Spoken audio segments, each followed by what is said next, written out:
UltraGear gaming monitor.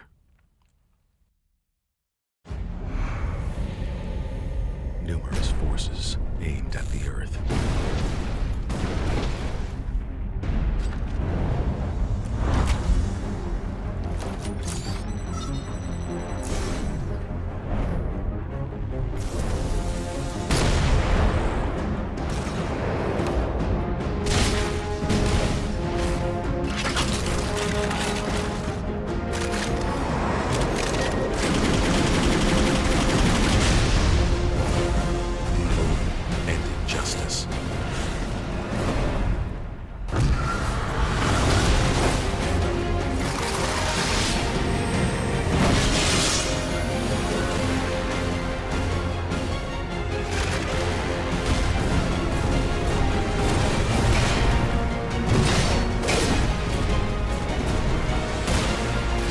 Let the glorious battle begin.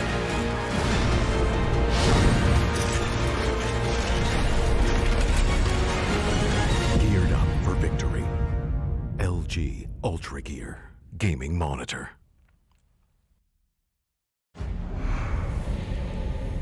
Numerous forces aimed at the Earth.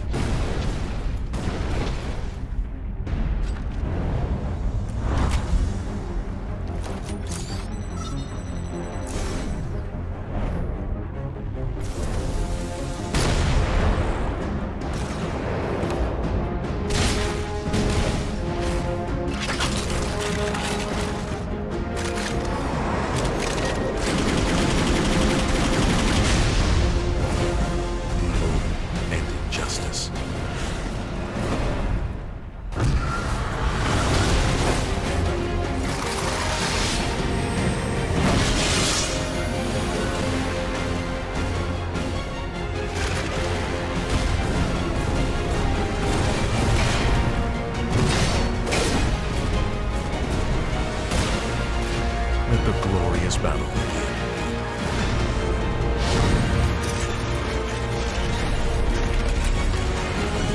Geared up for victory.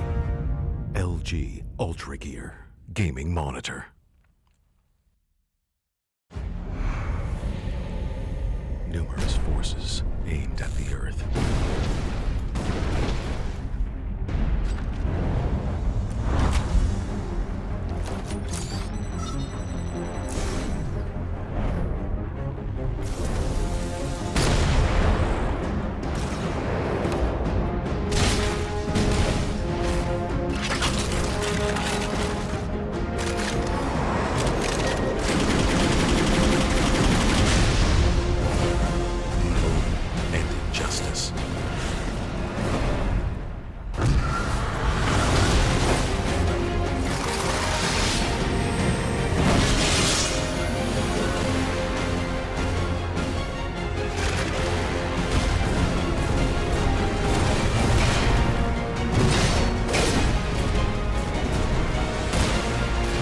Let the glorious battle begin.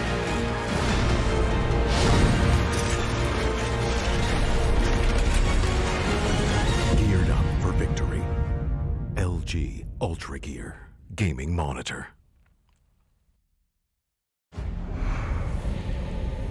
Numerous forces aimed at the Earth.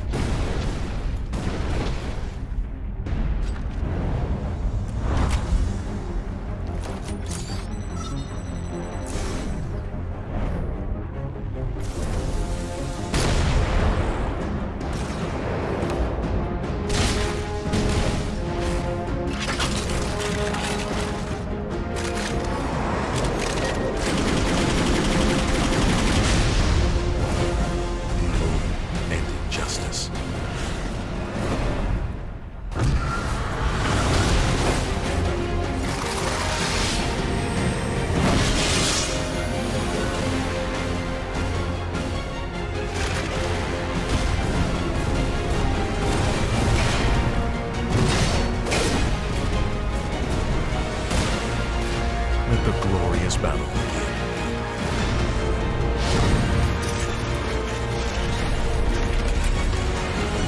Geared up for victory. LG UltraGear gaming monitor.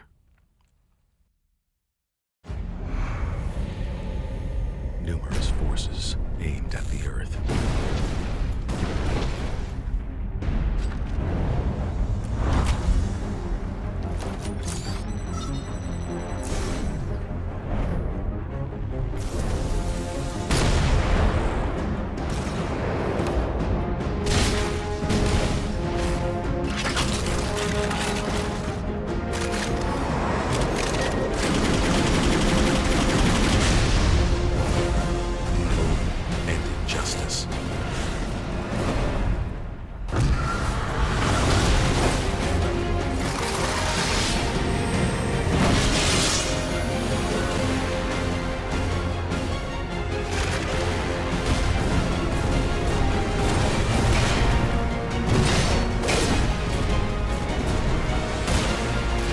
Let the glorious battle begin.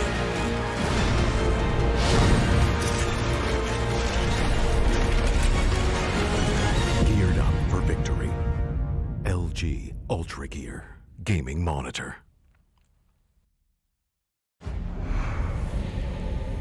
Numerous forces aimed at the Earth.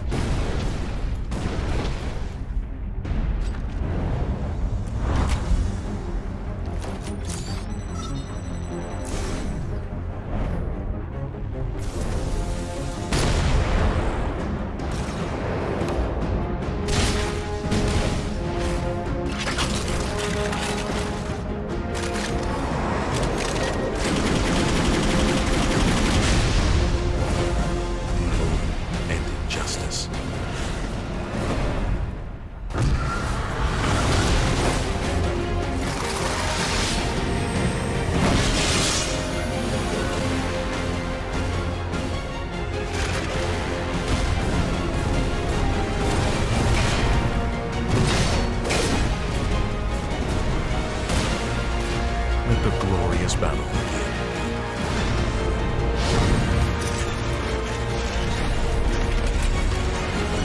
Geared up for victory.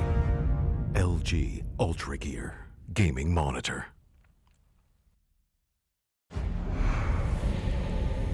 Numerous forces aimed at the Earth.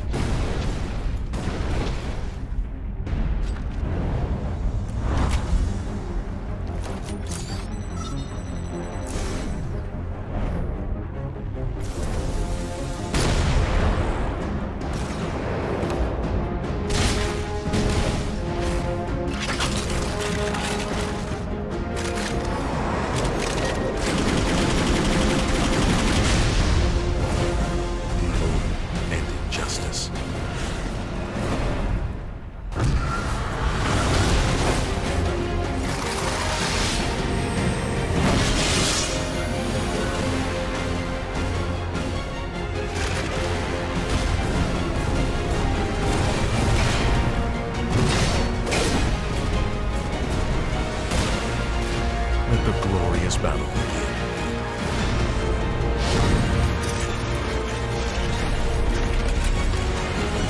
Geared up for victory. LG UltraGear Gaming Monitor. Numerous forces aimed at the Earth.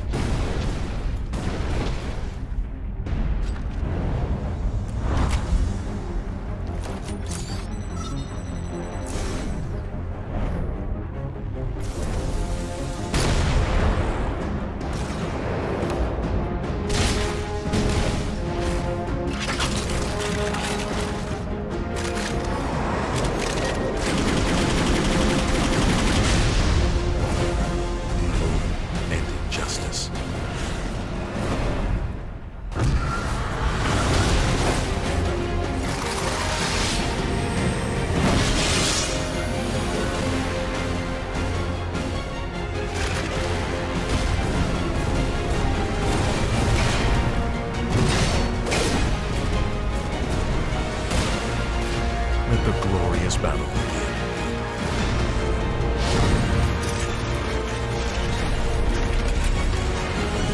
Geared up for victory. LG UltraGear Gaming Monitor.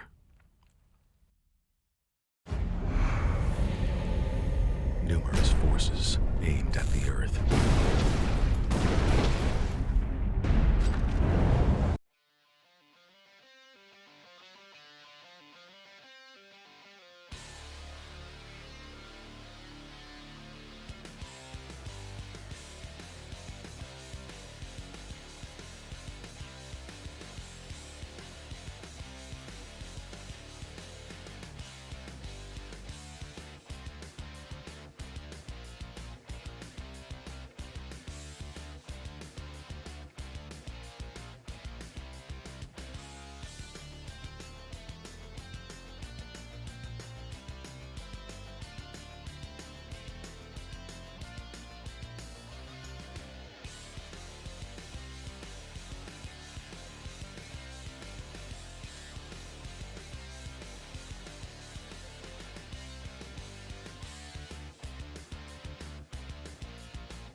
gaming monitor.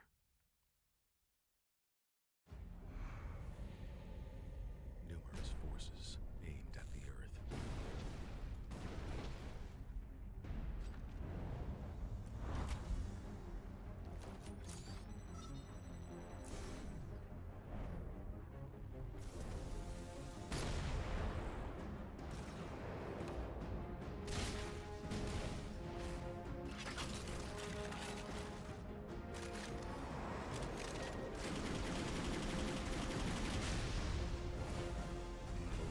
And injustice.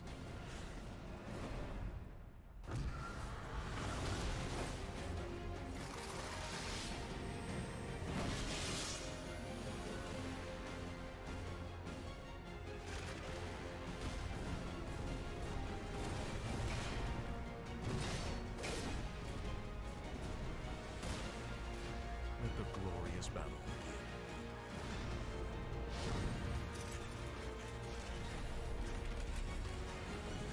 Geared up for victory. LG UltraGear gaming monitor.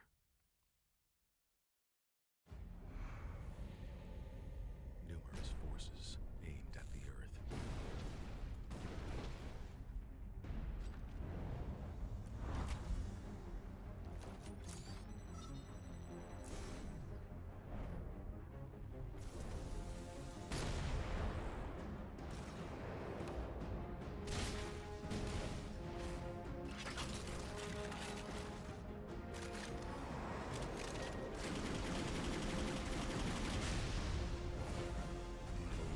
And injustice.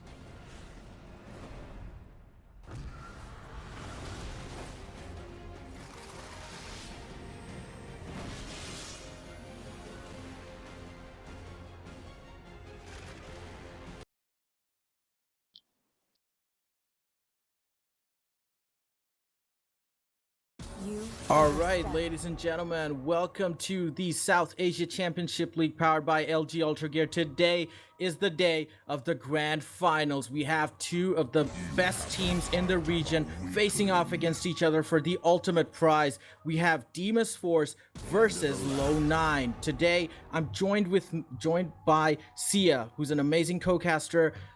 Sia, what do you think about this game that we're gonna see today? Thanks, man, bro. The feeling's mutual, but I am so hyped for this game because these two teams are like on fire right now. LowNine on one side, we have the team who beat the defending champs, and Deimos Force on the other side, they're the team from earlier in the day who were completely able to stomp NA Vanguard. They're coming in with the momentum. Will they be able to stop LowNine's Force? I don't know. We see the target bans coming out towards Shakya though. What do you feel about that? Yeah, I feel like Graves and Kindred, those two champions, Shakya has been outperforming every single jungler that he's faced off against. Even if they were in a stalemate, Shakya would somehow, scrounge out a lead and you'd really be that catalyst for success for his team. So they do not want him to get into that comfort zone. So those two targeted bans are there. But there's also an interesting Braum ban coming out from the side of DF. I think that might be a target ban towards Shifu, who I assume is going to be the support here, because due to technical issue, Zuko was unable to join this game, so we're having Shifu sub in for him. And I think Dominic is going to end up in the top lane, so that might be a specifically targeted, like Shifu might just be OTP Braum looking for that. But this, like the bans, it basically outlines the entire game for me with the amount of jungle bans, like Wally Bear and Trundle coming out. This is Right. going to be Forest versus Shakya. Who's able to carry that team? All eyes on these two junglers, honestly, but at the end of the day, you do see that they really wanted to pick out that TA Shadow Syndra, so they just first pick it for themselves. DF not willing to take any risks with that. Yeah, it's really smart because they're able to use the blue side power really well. They don't ban it, instead they pick it for themselves, knowing that Dynamem is actually a really good Syndra himself.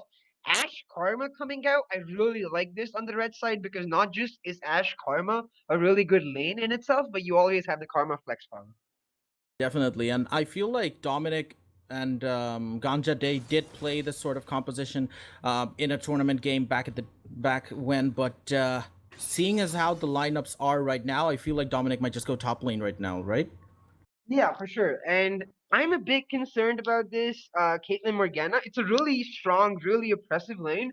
Though the one thing that Morgana doesn't like is made supports who can blow off your Black Shield really easily. So for the viewers who don't understand what I'm talking about, Black Shield is a shield that is basically a magic damage based. So if you're able to deal a certain amount of magic damage when the Black Shield is on, suddenly you no longer have the spell shield available to be able to use. Right. And it also keeps you safe from every sort of CC. So if the Black Shield is broken by any sort of magic damage, that leaves you susceptible to Yep. CC as well. So usually good Morgana players, they just pop the Black Shield, flash into 5 people, pop that ultimate, get that Zhonya's or the stopwatch out, and just wait for that stun to hit. But right now we're in the second phase of the bans. Ornn ban actually comes out targeted towards DF. Yeah, it's really smart. I think we already saw from earlier in the day how Bell Termi was able to affect team fights and be able to just hold his own in lane. He's also like we saw the proactive plays coming out from Termi in the sense that when he got level 6, he was able to roam to the mid lane and try to use his ult to get something out. So they're just denying a comfort pick. The Wukong ban coming out is also really smart, I think. With the Syndra and Orianna and basically a stable bot lane setup, the first pick for um, LowNine on the red side, I think, is going to be a jungle pickup. What do you feel? I I also feel like it might be a jungle pickup because you want to reserve that top lane pick for last, as you do have that opportunity to actually like counteract whatever DF wants to pick up. But looking at all of these champion bans, honestly, a lot of the stronger top laners have already been banned out. You have Volibear out, you already have Ornn and Mordekaiser taken out as well. And Dominic, we saw in the last game that he did play Wukong, albeit in the bot lane. He can easily translate that proficiency into the top as well. So it's a targeted ban towards him too. So another Malphite ban comes out, so that restricts the top lane champion pool again. Yeah, the top side ban focus in this game, the top jungle ban focus has been absolutely insane. And that just shows us exactly where we are supposed to be looking for action coming out in this game. Given the number of bans, I wouldn't be surprised if they go ahead and pick a safe top laner right here and try to get the jungle counter for Shakya. That might just happen as well, as we see a Maokai actually being picked up, which is a really safe pick, honestly. But looking at the side of LowNine, they aren't really picking according to the playstyle that they're known for, which is basically to go in, get those fights in, get those dragon control, or get that Rift Herald control as soon as they spawn in. So they're opting to play a more, let's say, a more reserve focus. They want to engage in fights where they have that sort of wombo combo or direct initiate available to them. Ooh. So yeah.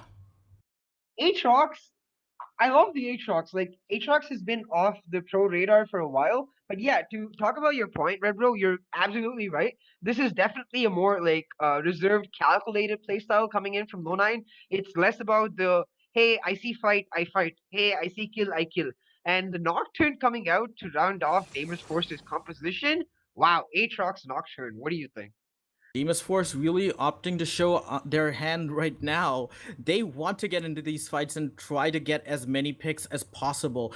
You see that it's not really one of those wombo combo team fighting compositions. You just have the picks from Syndra, Morgana, and Nocturne to punish AD carries or mid laners out of position. So DF really want to engage in that, you know, forced 5v4 style after picking off picking off a member of LowNine. But LowNine actually opting to balance it out with a Kayn pickup. Now, this is especially interesting because of the proficiency that Forrest showed us on Kane just earlier today in the semifinals. The fact that Shakya is willing to pick a champion that Forrest knows in and out into him just shows us exactly how confident this man is going into the matchup. But yeah, these drafts, it seems to me like the teams have flipped the script. Deimos Force playing a playstyle that I would have normally expected out of LowNine, and LowNine playing a playstyle that I would be expecting out of Deimos Force. Definitely, and it just goes to show that LowNine want to play this safe. They want to gauge their opponents in the game, in the first game, because it is a best of 5 series, so they have a lot of leeway and a lot of room for error for the first 2 games, honestly. So they really want to just weigh up Deimos Force, while DF are like, no, let's go all guns blazing. We just won a semifinals in the same day, like a few hours ago. We're gonna go in all cylinders firing and try to get this game down to the wire before 22 minutes or 20 minutes. Meanwhile, LowNine, they just want to hold back. They just want to pick those fights. They want to choose those engages and try to actually, you know, like gauge how they want to go about this series. So yeah, like conservative playstyle coming out from LowNine, which is a stark contrast to how they play. Deimos Force, always I see something new from them in every single tournament, so I really don't know what sort of playstyle they're going to be aiming for in any particular series, right? So that is something that they have going for themselves, but it also shows like a lack of specialization, a lack of mastery of a particular strategy, which LowNine might be able to capitalize on. Yeah, for sure. Like Lo9's composition is so flexible, and since the picks have been locked in, we see Shifu actually directly slotting in to the top lane for Zuko. It's not going to be the switch over as we thought it would be between Shifu and Dominic, and they're willing to maintain the dominance that Ganja and Dominic have been able to have in the bot lane, and I think that's really key. But what's more important is Shifu has humongous shoes to fill in terms of Zuko. Like Aatrox versus Maokai is not at all an easy matchup for the Maokai, given the amount of inherent damage the Aatrox has over the entire game. Normally, if it was Zuko Maokai, I wouldn't be worried at all. I'd be like, yeah, just leave him on his own island. He'll be fine. He might die like once or twice, but he'll Right. manage. He'll come back in team fights and take over. Shifu, on the other hand, is sort of an unknown, and we need to be able to see if he's able to hold off the same way. Definitely, then Termi is one of those top laners.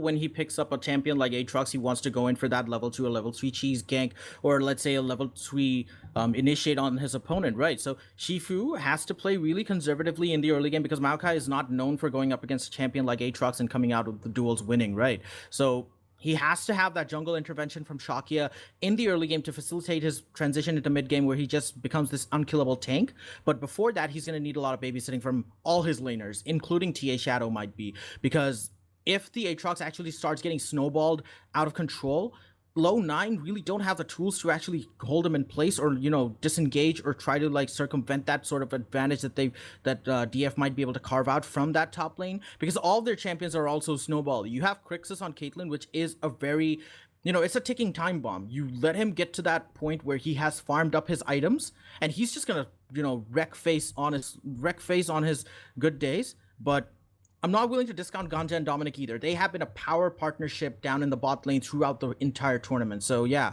but what I wanted to pose a question to you, Sia, is that where do you think the most amount of action is going to happen? Well, I certainly hope it's going to happen in the bot lane because we know how aggressive Ganja and Dominic can be. And combined with the fact that they're, besides the Maokai, the Ashe is the primary engage for the side of Low9. It would be very, very important and very, very necessary for this Ashe to get rolling come mid game because the recent builds for Caitlyn have been Infinity Edge Stormrazor or Infinity Edge Rapid Fire Cannon. And especially when Caitlyn is able to get 3 items in, Ash starts having a really difficult time impacting her in the 2v2. In Right. lane, though, Ash is able to have a much more stronger lane dominance with the help of Karma. So I'm hoping, because this Nocturne on the side of Forest, he's going to go for his optimal level 6 clear and not try to gank as much. We see the Dark Harvest Cane come out. All right. Dark Harvest just tells me it's Blue Cane. What do you think? Yeah, I feel like Shakya, when he just picks up the Dark Harvest, that just means that he's going to impact the map as much as he can. But yeah, it just screams Blue Cane, honestly, because, the synergy with Blue Cane it has with the burst damage that it provides, it just makes sense, Like, if you go for Red Cane, usually people would opt for a Conqueror to Yep. complement the healing that you get from that sort of a transformation. But okay, so Shaki is feeling really confident in the fact that he can snowball his lanes to the point where the Dark Harvest starts becoming viable and he can use that Blue Cane's item spikes to actually build an advantage for his team. So I'm going to have a special eye on him, honestly, just because of this decision. Plus, it also adds to the fact that he's able to get blue stacks best in bot lane, where both the players in the bot lane on the side of Deimos Force are ranged champions. So this tells me that he's gonna be looking to make plays in the bot lane, and that's what I'm really excited for. But the cleanse coming out from Ganja, I'm really curious about that. What do you think about that?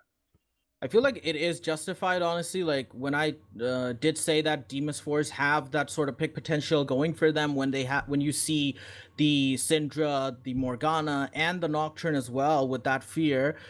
If you do get caught out as an immobile ADC like Ashe against a team composition like that with a lot of follow-up damage, the cleanse does make sense if you want to make a quick getaway. But if that spell is down, that will mean death for Ganja because he won't be able to actually get out of it as soon as he wants to. So I feel like a better pick in this position would have been his preferred Ezreal. But right now, I don't know what LowNine actually want to accomplish with this team composition right here because they're not known for playing such a composition. So we're just gonna have to see how the game pans out to ascertain that.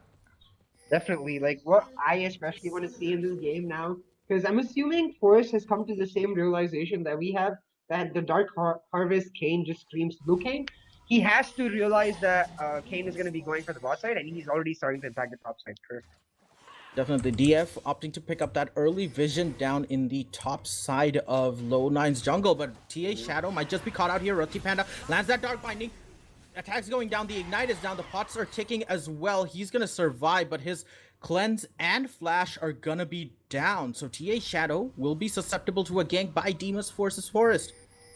Yeah, and the Syndra Orianna matchup is a really weird one because while it's objectively even, Syndra actually has priority for most of the laning phase, right? And more importantly, she has kill pressure come level 6.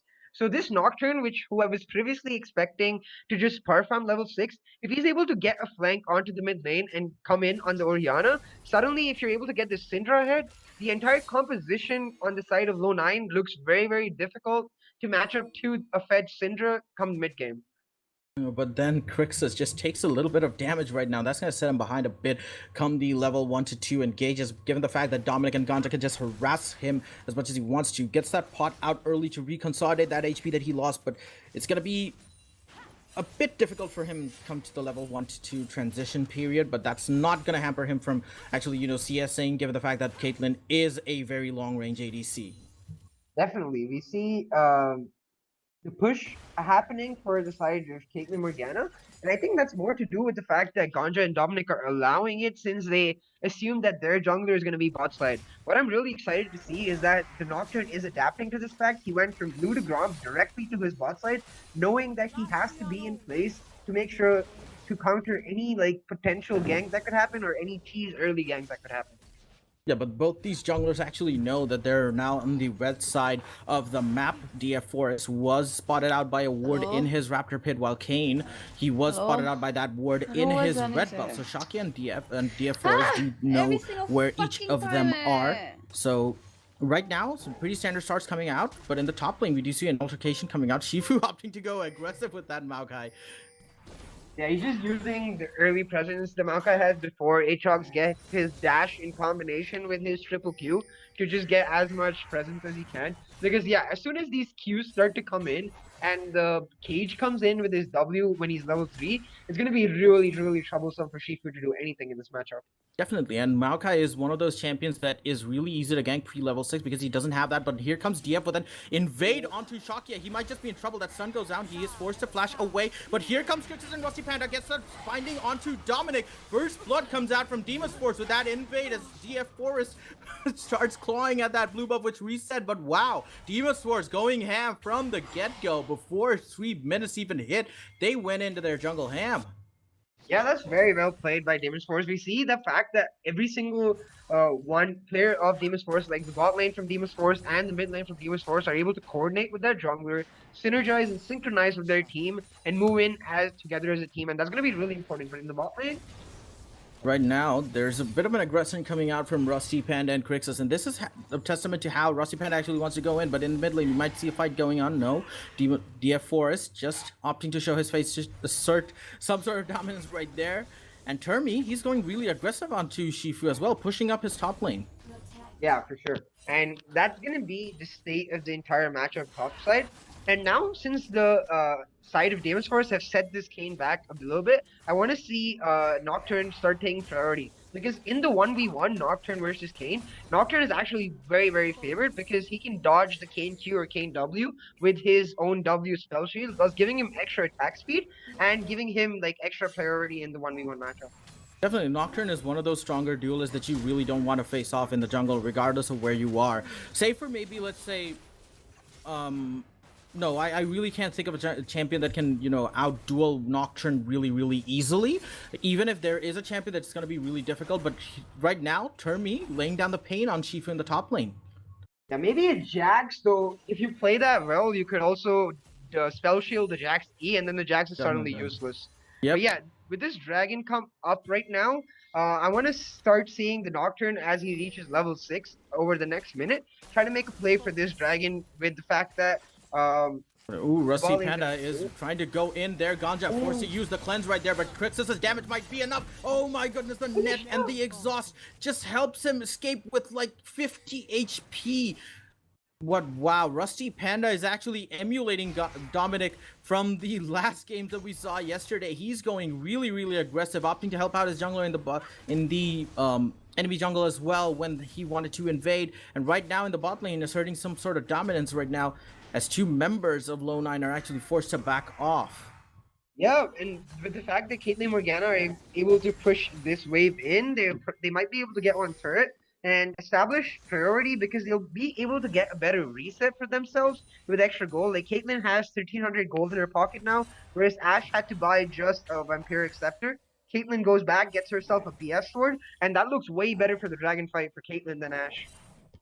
Definitely, and right now what I'm surprised by, none of these teams are actually trying to contest Dragon, which is strange given the fact that LowNine are the side that really want to contest Dragon as soon as it's up, right? We've seen that in yesterday's game. Whenever the Dragon was up, they were there in tow with that vision secured, and just 3 or 4 members already outside waiting the dragon pit, waiting for that dragon to come up. But here comes Termi, is going a bit too aggressive, takes like 3 turret shots. He might just go down here. Shifu pops that ultimate, the flash is out, but Shifu has slain Termi. Unfortunate circumstance there. Dusty Panda is waiting in the bush right now. Crixus is there in tow, gets that double CC onto Dominic. He might be in trouble here. That Pepper is going down. Crixus gets the kill onto Dominic as Forest secures the dragon. Really nice place coming out, but here comes Rusty Panda with that flash binding here. The follow-up CC coming out from Crixus. He's gonna get a double kill. He is rolling down in the bot lane. Deimos Force are doing so well in that dragon and bot lane area right now. Deimos Force is carrying the momentum they had from the semifinals early on today into this game. They're able to do but so right well now, there's an ultimate comes out from Deimos Force Forest. He wants to go for TA Shadow. They're not done yet. They want to impact the rest of the map. Mid lane goes down. Deimos Force are on a rampage. Wow, like brilliantly played by Deimos Force. They already have a 2,000 goal lead going into a 7.5 minute mark. They're able to just shut down this Kayn effectively and get huge leads on both of their main carries in Syndra and Caitlyn. But Shifu is able to pull something out the hat for LowNine, like the fact that he's able to get a social in the jungle. But right now there's a duel going on. Shakia opting to find that Nocturne, which is not really something you want to do. Deimos Force Forest is just now terrorizing all members of LowNine with his presence in the jungle. He's on form at this point. Yeah, he's definitely on fire, and he's able to pull out these clutch plays. The key thing is that kill also went over to the Aatrox, not Forest himself. So Termi is able to pull back some of the advantage that went over to Shifu when he got solo killed. And now it's actually Termi who has the goal lead because of the CS lead and that kill going over. Right, but in the bot lane, LowNine are in really big trouble here. Crixus 201 already, and he has, even though he is behind on CS by 9, that's not going to really impact him beyond the fact that Rusty Panda are going in for that aggressive. But here comes TA Shadow with that teleportation. No, it's actually 9mm from DF. Gets that teleport out. The spell shield is out, not going to stun anyone as Ganja is in trouble right here. Crix is going on a killing spree. He just really can't seem to catch a break, Ganja. He just gets taken down again with that proactive play coming out from DF. They really are hammering home this bot lane advantage. Yeah, and this is especially important for Deimos Force because their composition excels in the mid game. In the late game, when Maokai has like 3 or 4 items, when Kayn has finished his transformation, when the Orianna has her magic pen and her death cap, it's not looking so great for Deimos Force, so they need but to right get now, an interesting turn of events. Maokai is going toe-to-toe with an Aatrox. Yeah, I mean, with the Bramble Wells build for him, the Aatrox, while the Qs don't impact Bramble Wells, but he's going for the... Okay, he's going for that ultimate. TA Shadow was down in the river looking for a gank, but that was premature from Shifu, honestly. Getting a little too confident there with the aggression that he was going. The tree not finding the demon right there, and Termi is safe for now. Yeah. Right now, it is looking dire. But okay, there's a 2v2 going on in the mid lane right now. Kayn uses that ultimate, but Shakia does not have enough damage. DF Forest, he wants to dive in for this. He might just get taken down. The last turret shot hits, but he survived with 100 HP. But wow, kill coming in. Forest just 5 assists already before the start of 10 minutes, and they're just well poised to take this Rift Herald right now as soon as it spawned. And Deimos Force, they're really doing well in the bot lane and mid lane, honestly, and it has been really attributable to Forest, given the fact that he's been in those lanes. He has been a increasingly threatening presence and a thorn on the side of LowNine. Yeah, Nocturne especially seems to have been such a good pickup for Forrest because he's able to impact different parts of the map while maintaining his CS, his XP lead, and also get to the objectives. Something I wanted to mention earlier is that the Cloud Drake is such a good spawn for Nocturne early because he's able to get that little bit extra cooldown reduction in his ultimate. And if people who play Nocturne didn't know this, your W actually shields the auto attacks coming in from the Cloud Drakes because they're status abilities. With the Rift Herald coming in, the goal lead just seems to be ballooning for the side of DF with a 4,000 goal lead at the 11 minutes. Well deserved as well, given the fact that they've been on point with every single one of their decisions coming into this game. That return kill by the Aatrox was unfortunate, but still, it doesn't really amount to a lot because Maokai is just going to build tanky from this point on and just hold him down. He is sitting at an incomplete item, same as Maokai. Shifu is actually pushing up against Termi in an interesting turn of events, which is not really expected out of this matchup. Yeah, this Maokai is the fact that he's able to get his items. But here comes Forrest, round 3, obliteration. TA Shadow can't get enough flack for this. He just gets taken down for the 3rd time in the same way as Deimos Force are now pushing down the mid lane with the Rift Herald. And Deimos Force are just hammering down on TA Shadow. And at this point, if I was TA Shadow, I would just be thinking, okay, I cannot tilt, because this Nocturne, every single time he has ultimate, just goes on to the Orion. Rusty Panda just, he found Dominic in the jungle. He just ignored him and wants to land the binding onto Shakia down in the mid lane turret to get that follow-up damage from 9mm. But DF just playing like a well-oiled machine here, and Shifu actually driving away Termi with that Aatrox. He's not gonna go down though. The ultimate is popped. No, the ultimate is actually not popped. He has a lot of damage innately in his kit, but right now Shifu wants to go for round 2. He does go in with that wild growth. That Q goes out. The sapling might be it. The ultimate is actually popped. Termi opts to use the ultimate to get some sort of healing down, but he doesn't have any minions or anything to actually channel that in, and he's actually driven away by Shifu. That Zuko replacement not really working out too badly. Yeah, Shifu is actually filling in really well for the shoes. The only problem is that this Maokai, normally if a tank got fed, you'd be really happy because the tank is able to protect your carries, right? The only problem is Deimos Force have the exact answer to that in Nocturne. The tank can't exactly stop Nocturne from reaching the carries, and if Nocturne is able to just provide that initial damage with the help of 9mm on the Syndra and her ultimate, one person is definitely going to get insta-burst. Definitely, and I feel like LowNine, the only saving grace they have for themselves is the top lane, but it's so unfortunate that it's a Maokai, a champion that can have a lot of impact in the game, but it's not necessarily a champion that you just ride on the back of, try to get a win, right? So all the advantages that they might have at the top lane, they need to translate that to an early tower push and try to get it before 15 or 20 minutes. But if they can't get that advantage in, it's not going to really matter because Deimos Force are taking down their second turret of the game. With mid lane inner turret already down to a low amount of HP, the structure game for LowNine isn't really looking good.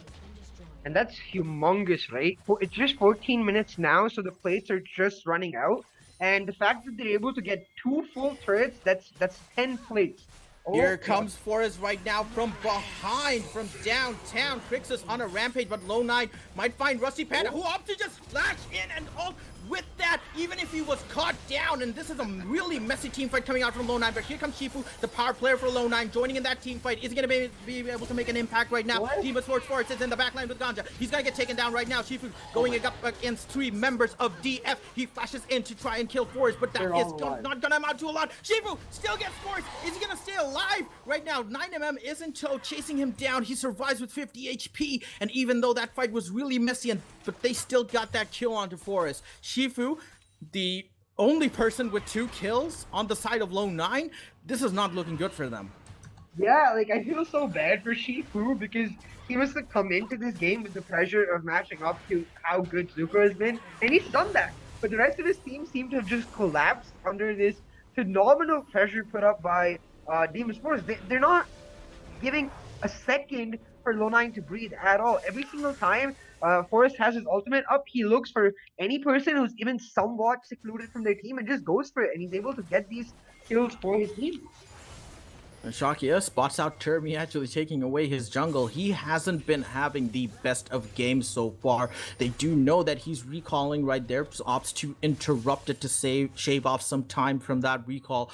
But yeah, Shakia, he's building towards that Tiamat or that Ravenous Hydra right now, but Blue Cane isn't really looking too hot, especially when you're 0-3-0.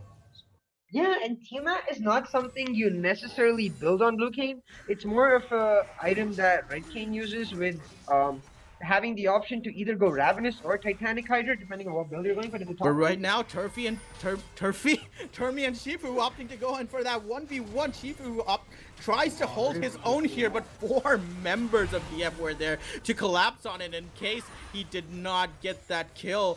But Crixus is the one who actually takes it off with the ultimate.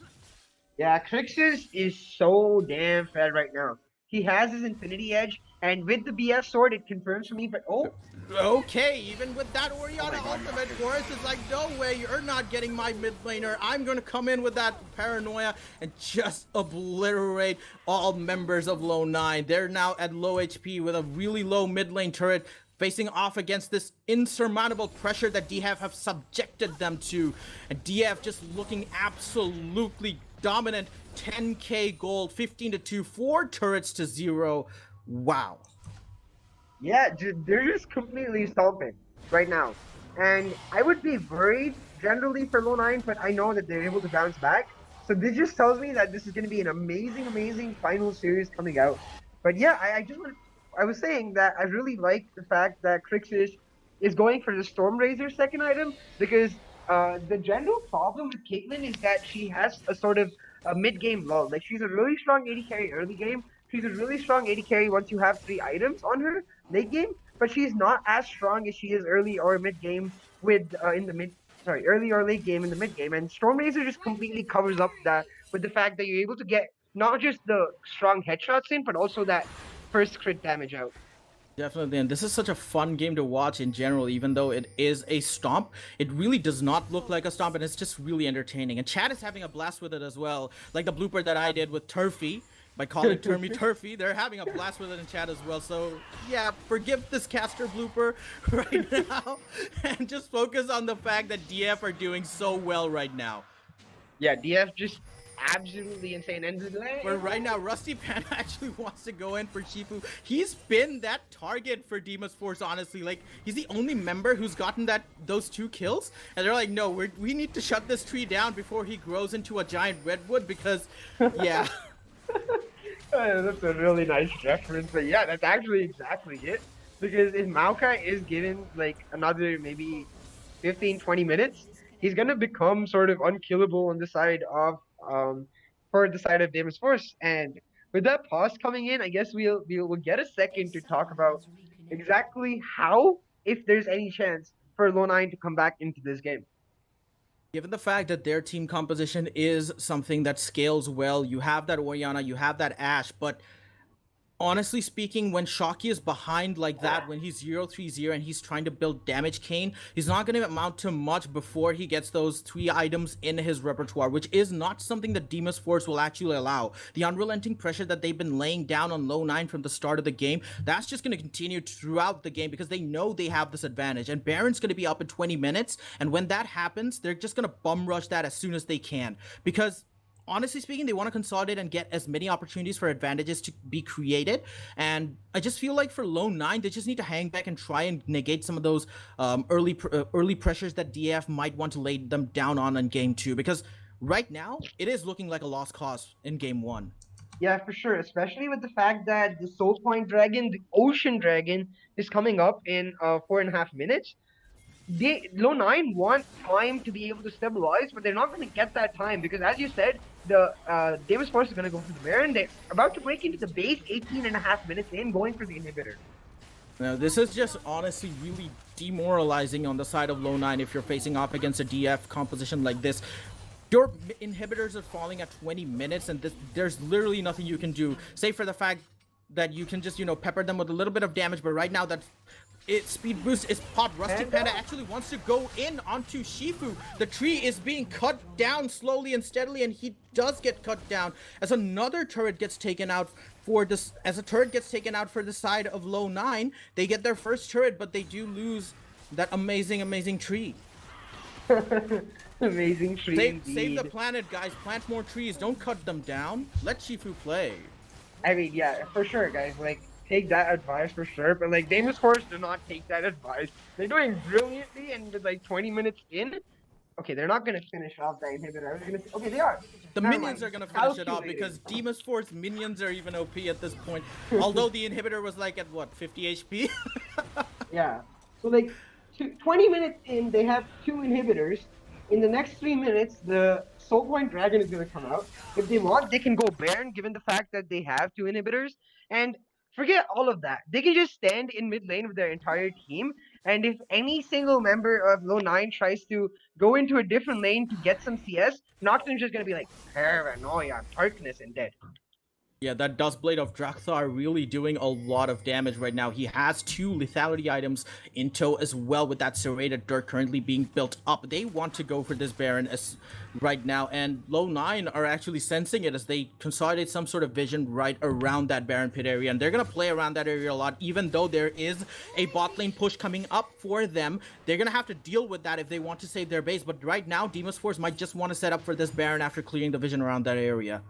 Yeah, it's just LowNine have no good options. They're able to get that Scuttlecrab vision, which is really good, but the Maokai has to stay back in base to clear the minions, and the Maokai is actually the strongest person on their Oh, side. Dominic gets flashed on by DF9MM. That stun goes out, but Rusty Panda is really happy to take that kill out, and DF, they're just really comfortable in wasting a flash for a support. That's how far ahead they are, honestly. They do not need these summoner spells, even on a Cinder, which is an immobile mid lane mage, because of the sheer amount of dominance that they're exerting onto LowNine. The amount of damage that they have going for them is just way too much. They're pushing up with 4 members on the top lane. They're gonna have to let this inhibitor go, LowNine, and they're just looking like cornered cats, honestly, and it just really feels bad, man, watching this. I mean, indeed. Oh, the ult coming out. LowNine trying ult- something? Nope. LowNine wanted to try something, but that follow-up damage is just Oh too my much. God. Shifu goes in, the tree going ham again. Is he gonna get a kill? No, he's just gonna pop like a Or- cherry, honestly. But here comes Termi. Redemption arc for him. No, he gets taken really low. He's just gonna escape right there. But Crixus is godlike. LowNine opted to get a few kills onto their side. Chakia gets 1 kill, but gets promptly blown up again by 3 members of GG. Deimos Force. And that is gonna be GG, ladies and gentlemen. Deimos Force showing game 1 down in style, finishing it off at 22 minutes. This is gonna be a series, I know, but if game 1 is any precedent, we might just be looking at DF domination. But I'm not willing to count out LowNine just yet. Yeah, for sure. LowNine just have to go back and be like, guys, we might have underestimated them a little bit. The Kane pick might have been a little too greedy. We need something which has a bit more value in the early game, because if we give Deimos Force so much control of the early game, they're gonna stomp us like they did this game. Definitely, and I feel like LowNine just need to play to their strengths. The way that they force those early to mid game team fights. If you do not build a composition for that, and you want to scale down onto the late game or have that sort of reserve playstyle going for you, it's not going to amount to much. And it just showed in this game 1, right? They just looked so out of place. They were looking so uncomfortable with the amount of with the composition that they had picked up for themselves. And I just hope they realize it and revise this plan for game 2. Indeed. I mean, at least it wasn't like a really long and demoralizing game where they threw it themselves. They just got completely stomped by Deimos Force. So they just have to look to that early game where they messed up and how good Forrest and his team were able to shut down Shakya. Get some agency for them for the early mid game. And as you said, just capitalize on the fact that your strength is fighting in those objective areas, like in those dragon areas for those objectives. So, ladies and gentlemen, we're going to be back with more intense League of Legends action in Game 2 in this best of 5 series between Deimos Force and LowNine. So do not go anywhere. Stay glued to the screen. Numerous forces aimed at the Earth.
monitor.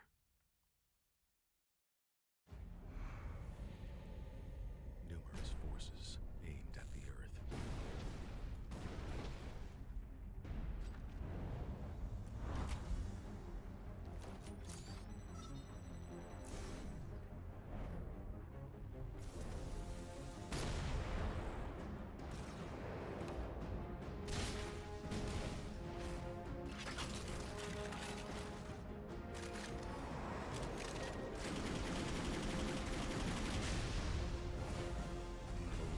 And injustice.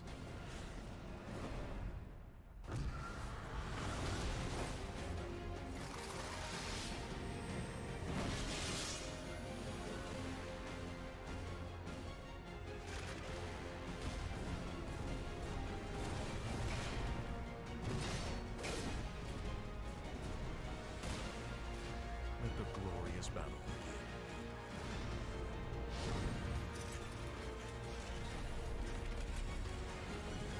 Geared up for victory. LG UltraGear gaming monitor.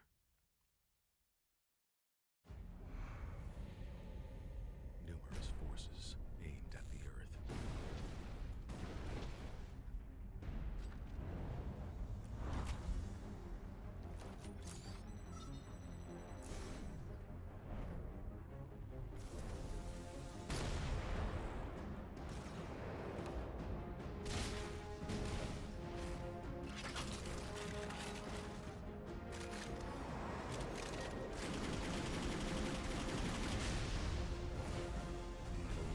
And injustice.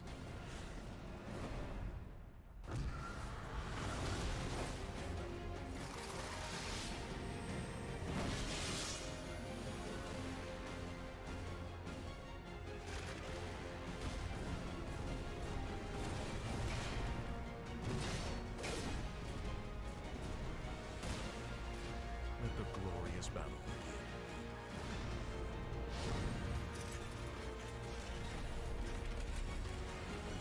Geared up for victory. LG UltraGear gaming monitor.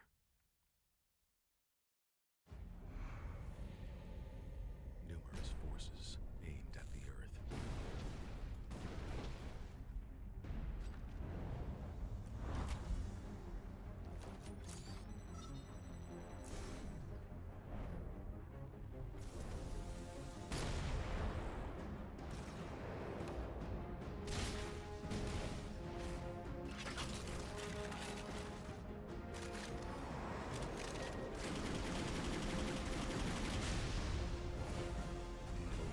And injustice.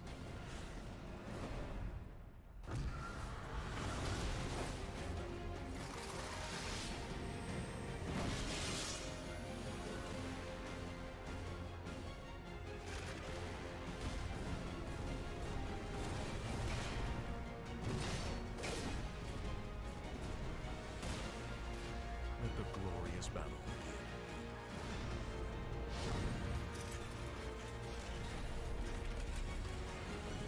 Geared up for victory. LG UltraGear gaming monitor.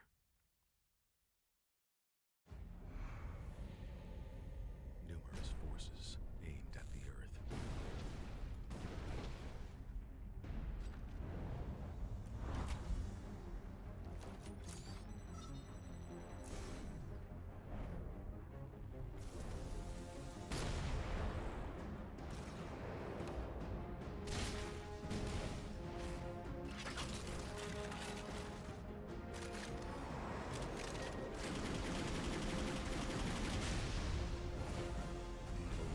And injustice.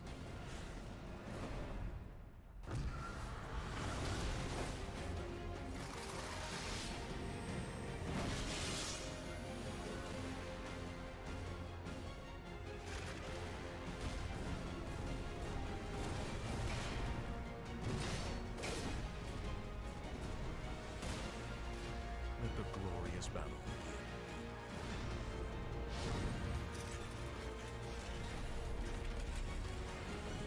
Geared up for victory.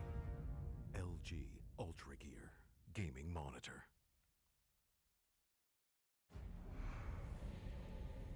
Numerous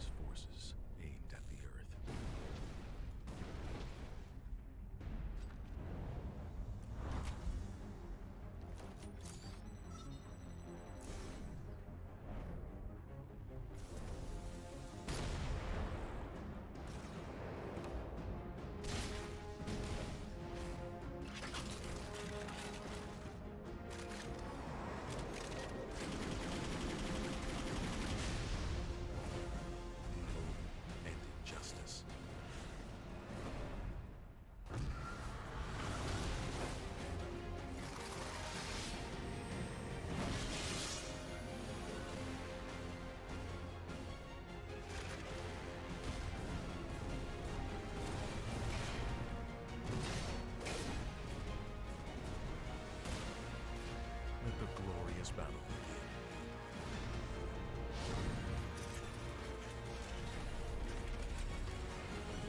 Geared up for victory.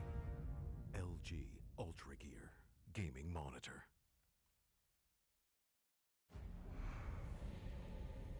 Numerous forces aimed at the Earth.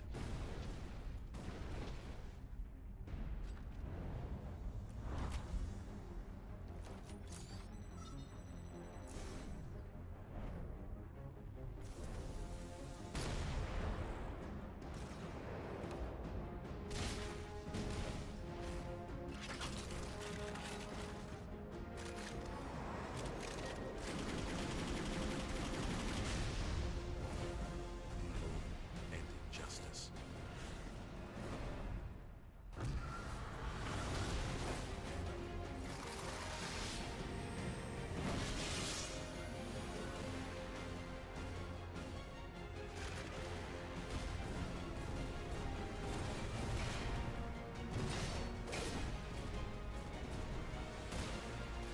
Let the glorious battle begin.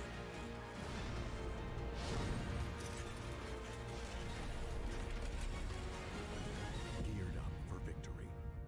LG UltraGear gaming monitor.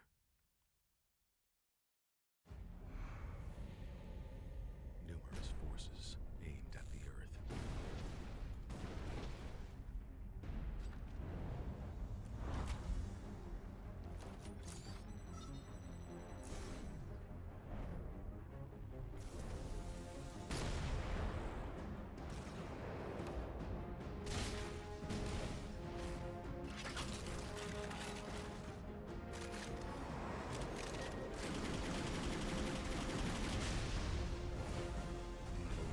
And injustice.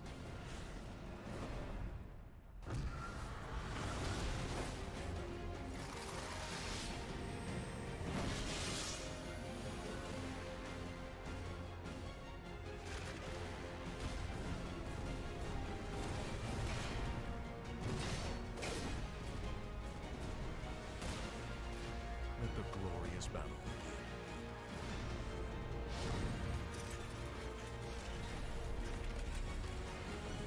Geared up for victory. LG UltraGear gaming monitor.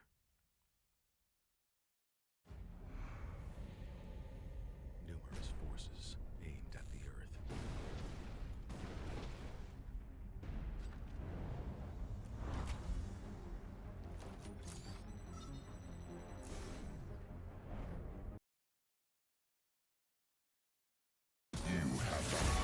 All right, ladies and gentlemen, we are back in the South Asia Championship League powered by LG UltraGear. This is the grand finals between Deimos Force and LowNine DF with a convincing Game 1 win. They now lead this series 1-0 against LowNine. So it is Game 2, redemption for LowNine maybe, but we're going to have to see how it pans out. Sia, what do you think? I mean, I instantly like the adaptation coming out from LowNine with the Nocturne and Morgana bans. The Nocturne because how dominating Force was on that pick, but the Morgana more importantly because it ties into what we want from them, which is the initiative, the proactive, the fighting playstyle. Morgana is a pick that just denies a lot of that, and the fact that they've taken it out tells me that they're going to go back to that. Zuko respect ban though. What do you think? Yeah, his set has been instrumental in a lot of LowNine's games where they just dominated the opposition a lot. But looking at the Morgana ban, that just sets up Rusty Panda for either his signature Blitzcrank or Thresh as well. So those are two picks that they might need to contest. Oh man, I'd be so excited if we got a Blitzcrank, and it would tie in perfectly with the state of the series right now, where Deimos Force ought to be so confident with the way they stomped game one. A Blitzcrank win would just round it off and set them up for a 3-0. And the queen of burst damage in the mid lane, Syndra, going on to the side of LowNine TA Shadow, does really prefer that champion in every single situation, honestly. And it's such a huge pickup for LowNine, who might be able to, play around this. But right now, Deimos Force opting to pick up Forest's Trundle, which might be flexed in the top lane as well. Yeah, we see instantly the two bans coming out, the two picks coming out, which were banned last time. The Syndra for the side of TA Shadow, which was banned by Deimos Force, and the Trundle, which was previously banned by Low9. So the team's going for comfort. The Caitlyn picked up for Crixus, and with the way he dominated lane last time, it's a perfect pick. What I'd like to see into it though is the Ezreal or the Ashe for Ganja. Definitely, and Ganja is known for playing a really, really good Ezreal, and he can just run circles around any single team composition, regardless of how dive heavy his opposition might be. You always have Ganja in the backlines, peppering the enemy with mystic shots after mystic shot, but it is going to be his Ashe that is being picked up. Yeah, so the Ashe itself is a pretty decent matchup into Caitlyn. Oh, all right. All There right. we go. They opt to pick up the Thresh, and Rusty Panda instantly responds with a Blitzcrank pickup. That is what I'm talking about here. Both these supports are now just Let's go. ready and raring to go here. Hook supports. It's going to be Hook City. But I'm really excited to see what happens. I'm so hyped, man. Blitzcrank, especially into a champion like Syndra, is so damn good. Because if you're able to, especially for Deimos Force, who stomped last game, if you're able to pull off the early game you did once again, you're going to leave LowNine feeling helpless going into game 3. And just like, bro, if we can't handle Deimos Force's early game, what are we going to do into them? Definitely, and I feel like LowNine, their team composition is more reflective of their playstyle and more congruent with what they want to actually achieve in the game, which is early to mid game dominance, right? And they want to translate that and exponentially build off that lead to actually close out the game before 30 minutes. So it's looking like that they want to actually do that, but DF, the Blitzcrank pick is really interesting because I'm really excited to see this because Rusty Panda is a really cheeky Blitzcrank player who likes getting in those, like pockets of the map where you can just use those pulls in unexpected locations. So I'm really interested to see how that one pans out against a support like Dominic, who is insanely good on Thresh as well. We saw it in yesterday's game. He was just landing hook after hook after hook. Is he going to get that transformation to human form in the Spirit Blossom Thresh skin again today? We're just going to have to see. But Blitzcrank, especially, is such a good matchup into Thresh as well because Thresh, while he's really strong at controlling the lane, if you hook in the Thresh himself, he's actually susceptible to dying. But Diana coming out for 9mm? Or is that? Yeah, that's a mid lane Diana coming out for 9mm. Really interesting. Opting to pick up a dive heavy assassin against Syndra, which I'm not sure is the right strategy for DF, given the fact that they need to actually get Diana in a position to actually snowball out of control so that she out damages and out tanks Syndra's damage. But is it going to be a cannon pickup for Zuko? It is not. It is the Camille pickup. It might just go in the top lane or in the jungle, but the last pick is going to decide that fate. Are we going to see a Graves coming out? Oh no, it's banned already. So what Like is Olaf he going to or go like for? Hecarim? Okay, yeah, like Okay, so one of the most potent engaged champions in the game right now, Hecarim, actually is going to receive a swath of buffs in 1.06, but he is a very strong champion in his own right. He tanks a lot of damage, he does sustain damage, and he has one of the best initiates in the game, combined with the fact that when you see the Centaur running at you at 10,000 miles per hour, down bot lane or down any other lane for that matter, it just strikes fear into your hearts. But what is that jungle or top pick going to be from DF? I assume that it's gonna be. I was gonna say it's gonna be a heavy tank, something like perhaps the Maokai again. But they opt for the Malphite, which makes sense given with the Diana Wombo. They want to get the multi-man ults for both of them. But I really, really like this Hecarim pick. I was saying Olaf because I wanted them to have a jungler that can basically run into the face of Deimos Force and cause chaos. And there's no better jungler than Hecarim to be causing chaos. He's the knight that killed the Ruined King, and at this point, these compositions for on the both sides are looking really interesting for me. While Hecarim is a late game beast, after he gets like 2 or 3 items, especially once he gets his Triforce, he becomes really hard to handle. The same goes for Malphite and Trundle on their side, because the stronger Malphite gets, the better front line that Deimos Force have, and that's something that is really lacking for LowNine in this game, a direct front line.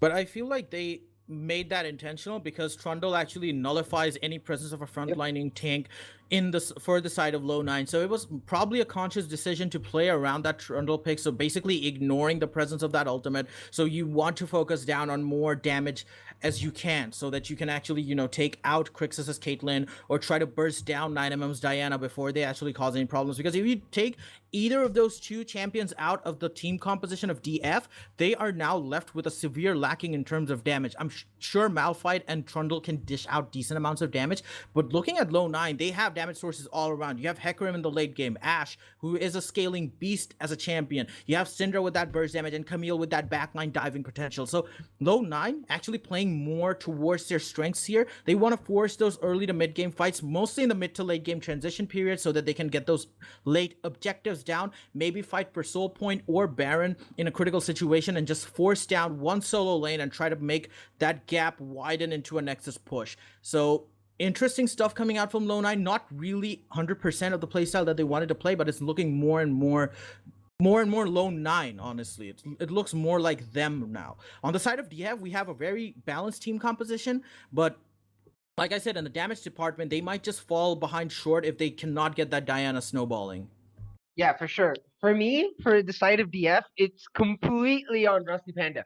This Blitzcrank, he needs to pull somebody out of fucking nowhere, because the more pulls he's able to get, the more advantage he's able to get for his team, the better it's going to be coming into the early mid game.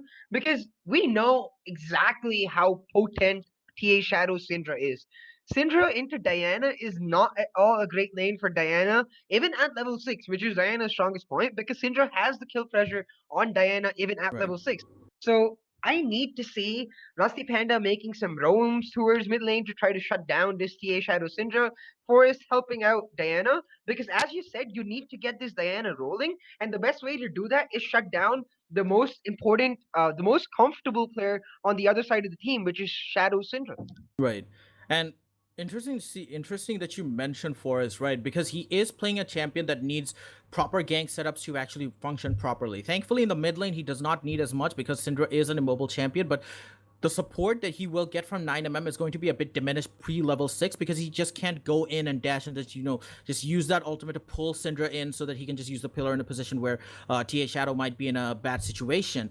But yeah, he's going to have to more focus down on the bot lane and in the top lane, where he might have a certain amount of kill pressure, but Camille is not easy to gank as a Trundle, honestly. So he might just end up refocusing most of attention down in the bot lane, but we're just gonna have to see how this game pans out, because Diana, he is weak in the early game versus a Syndra, and I'm really still very confused as to why neither of these teams actually banned out this champion in either of the games that we've seen so far.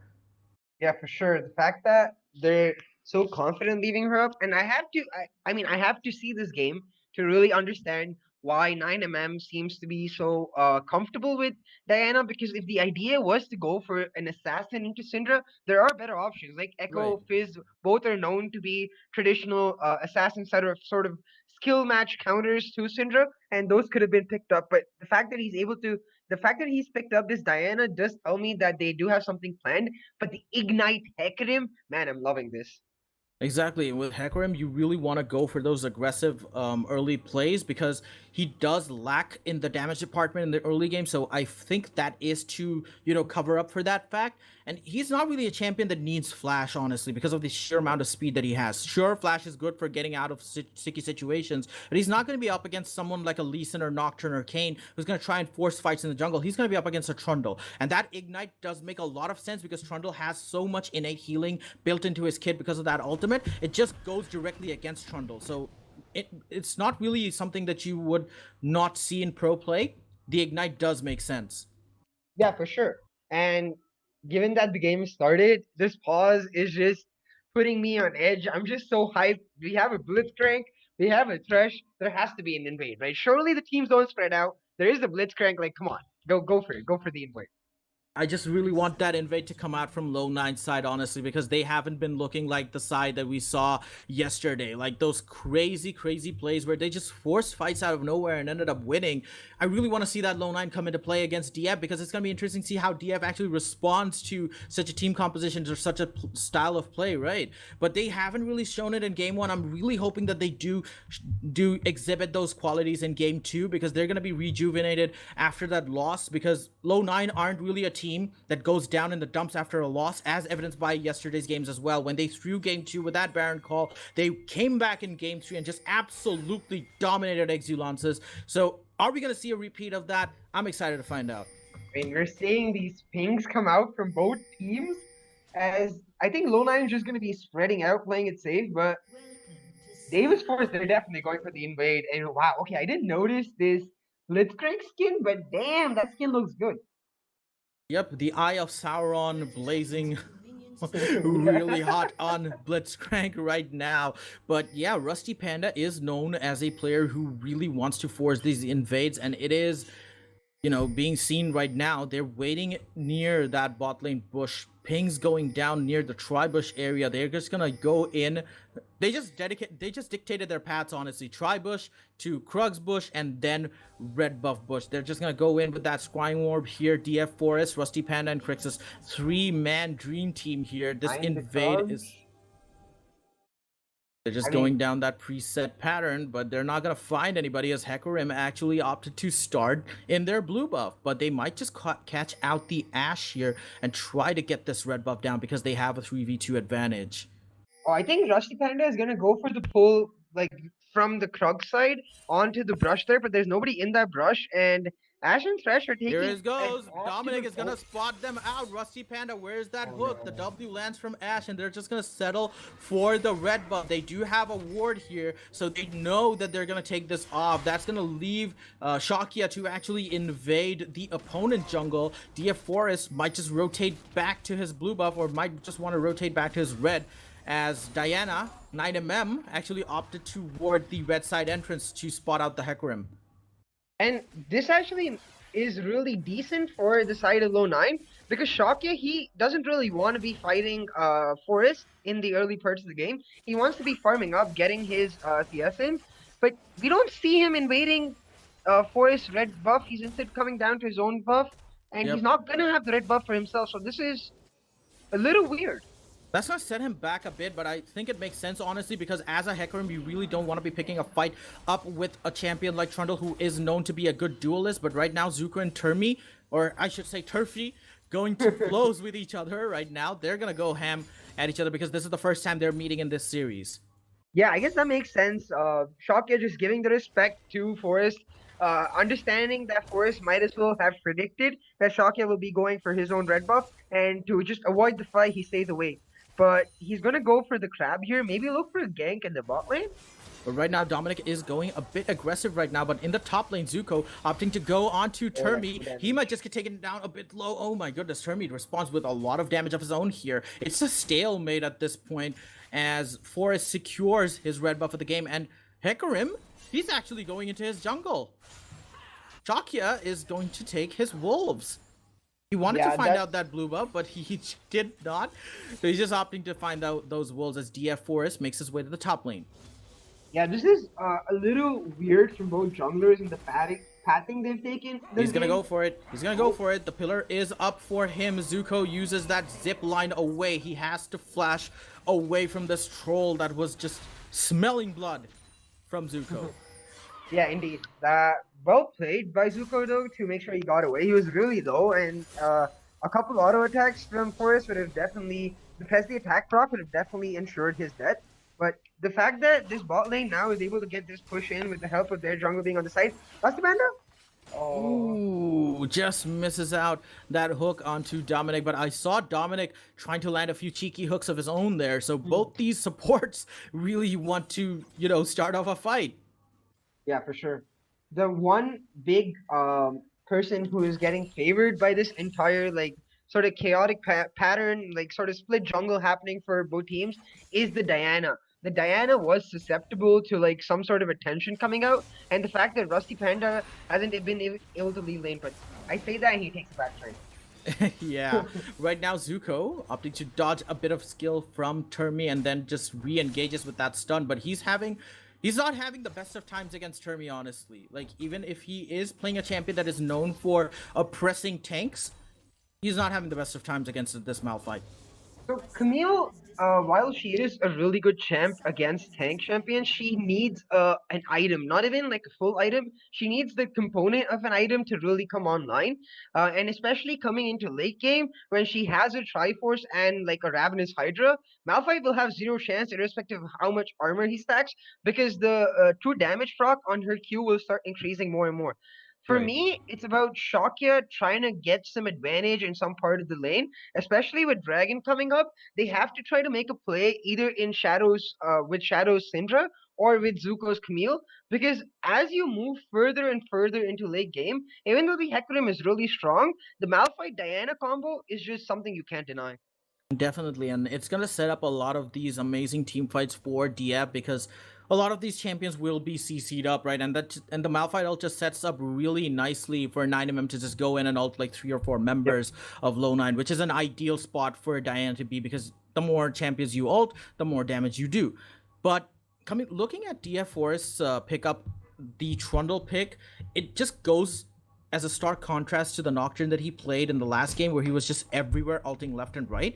So I feel like it would have been better if he did pick up a champion that is known for ganking nonstop because LowNine, they are susceptible to ganks in the bot lane and in the mid lane. So he really needed to just, lay down that advantage right now. But as it stands, he is behind in terms of camps compared to Shakya, but that disadvantage might not last for a long time. But we have to also account for the fact that Hecarim might end up contributing more value to the team in comparison to a Trundle against no tanks.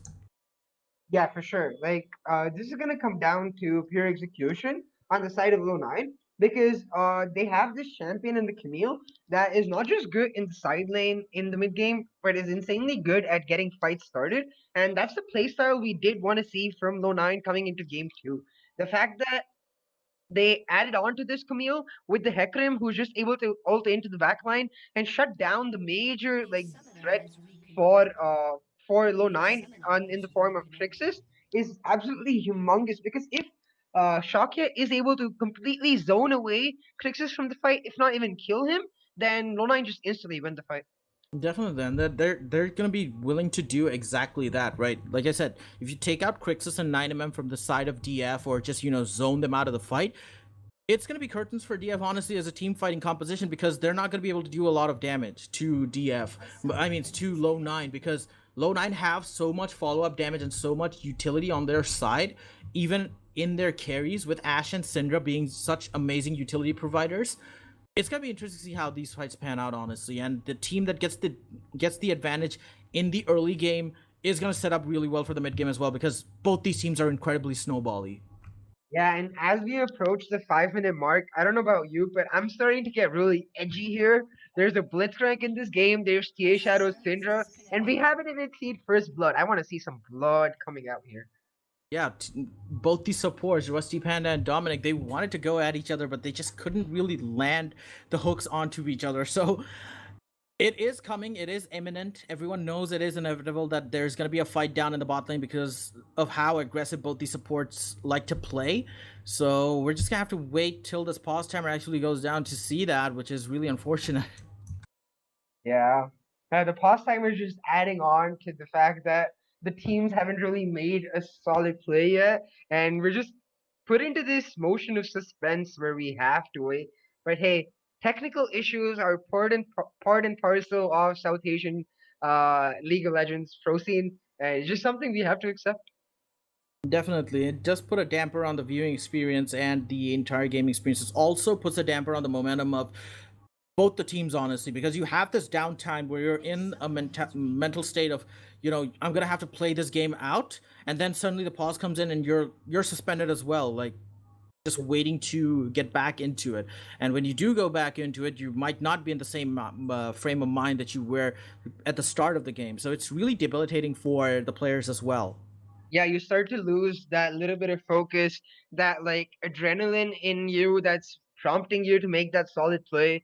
That just goes away, and slowly but surely you start thinking about other things. But we see the reconnecting coming in, and we see the R's thrown by both teams. So I'm hoping we're going to be starting soon. Yep, we're not gonna have to wait too longer here, ladies and gentlemen. Both the players have reconnected from the side of DF, and we're just gonna be back into it as soon as they All are right. ready, and we are back into the game. Let's get it on. Yeah, for sure. All right, now with Dragon coming up and both junglers moving towards top side, I guess we're not really going to see much action. But maybe with level 6 coming in from Malphite and Trundle, they could go for a dive on Camille, Right. perhaps? They just might, but Camille isn't really a champion that you want to dive, given the fact that she has that ultimate which renders her untargetable for a few seconds, and she has that, rope pull right there as she just goes in onto Zuko again, trying to pepper him. I mean, Termi again, trying to pepper him with a little bit of damage. She's hopping him up, but now TA Shadow and Dominic trying to consolidate some sort of vision down in the mid lane. They might just want to go for a dragon if they want to, because LowNine are known for going for those insane early game dragons. Yeah, but with right level now- 6 for Diana? Yeah, 9mm actually wanted to go for TA Shadow, who just shoos him away with that blast. But here comes Dominic. He's down in the mid lane. This might not be a fight that they want to push off. TA Shadow is really low here, but here comes Shakia. He's not able to save his teammate. First blood goes on to 9mm. He's just dueling 1v3 right now as DF Forest comes in with the support. Is Dominic going to be taken down? No, he's forced to flash away, and LowNine, even though they were poised to take down 9mm, he just hit level 6 quicker and just flashed in her TA Shadow. That was such a bad misplay. Yeah, the fact that TA Shadow was in level 6, but they still went for the play. Oh, the hook! Oh my goodness, Dominic just gets hooked in from downtown by Rusty Panda. This is exactly what I was saying. He's that player who likes these cheeky pulls in, and Dominic pays for his life with that hook. And he is back for more in mid lane. He just waddles in, takes one minion camp, and just goes away. Yeah, like that was a little bit of miscommunication coming out from LowNine. Dominic really shouldn't be making that play onto 9mm when TA Shadow is level 5. It's up to TA Shadow to tell Dominic, hey, there's no chance we're going to be fighting the Diana right now. She has a level advantage over me. Until I reach level 6, she's going to be able to one-shot me like instantly. Yeah, and LowNine find themselves on the back foot yet again at the start of the game. Some questionable plays coming out from their side, honestly. Like, I get the idea that Dominic wanted to help out his mid laner because he was, in a stalemate position, which really shouldn't be happening when you're a Syndra versus a Diana. So they did sense something wrong was going down, but they lose a dragon for it, and they're now going to lose they're just going to lose the fights instantly because DF have clawed themselves into an advantageous position. Yeah, for sure. And what we wanted from this Diana is starting to happen. We see her Hextech Revolver already coming in, and she's going to be really, really strong going into the mid game. But Rusty Panda, where are you? Rusty Panda deep in the enemy jungle right now. He's going to be collapsed. He's going to be helped out by two of his members as well. And Dominic is like, no, this is not your jungle. This is DF territory, baby. 3 members of DF collapsing on Dominic. That was just really unfortunate coming out. They did have vision in the bush area, but Dominic still opted to stay for some reason. I'm not really sure. Might have expected backup, but it did not show up. Yeah, LowNine really need to slow down a bit here and try to take fights around parts of the map that they haven't lost. Okay, Zuko going ham onto Termi. That ultimate is popped, but he does not have a lot of follow-up damage after he gets taken down to half HP. But here comes Shakia with that follow-up. He uses that E, but he's just gonna retreat because of that DF Forest's presence. The ultimate goes down onto Termi. He fears him away, but Forest goes in with that flash. The ultimate is popped onto Shakia. He's gonna be taken down as well. Zuko taking a lot of damage. Termi not going down. The flash pops in from Zuko's. DF Forest is just hammering him down. But right now they just go back onto it. But here comes a flash from Rusty Panda. Flash both pulled off by Ganja and Dominic onto both sides to dodge that Blitzcrank hook. Yeah, like, damn, Rusty Panda trying to make them plays, and Dominic's return hook barely misses, but a really good reaction flash by Ganja to make sure that he doesn't get hooked over there. He would have 100% died. But this is looking... Down in the mid lane, TA Shadow. Oh no, is this gonna be a repeat of the same thing that happened? Rusty Panda again in the mid lane. This guy is everywhere in the mid lane, in the Raptor pit area. hide your buffs, hide your champions for that matter, because Rusty Panda is on the hunt as DF Forest munches down on the Gromp of Shakia. He's not gonna let that go easy. He charges in with the E. Here comes Zuko in support. DF Forest might just get taken down. He's gonna reach the blast cone in time, and is it gonna be anything to actually do?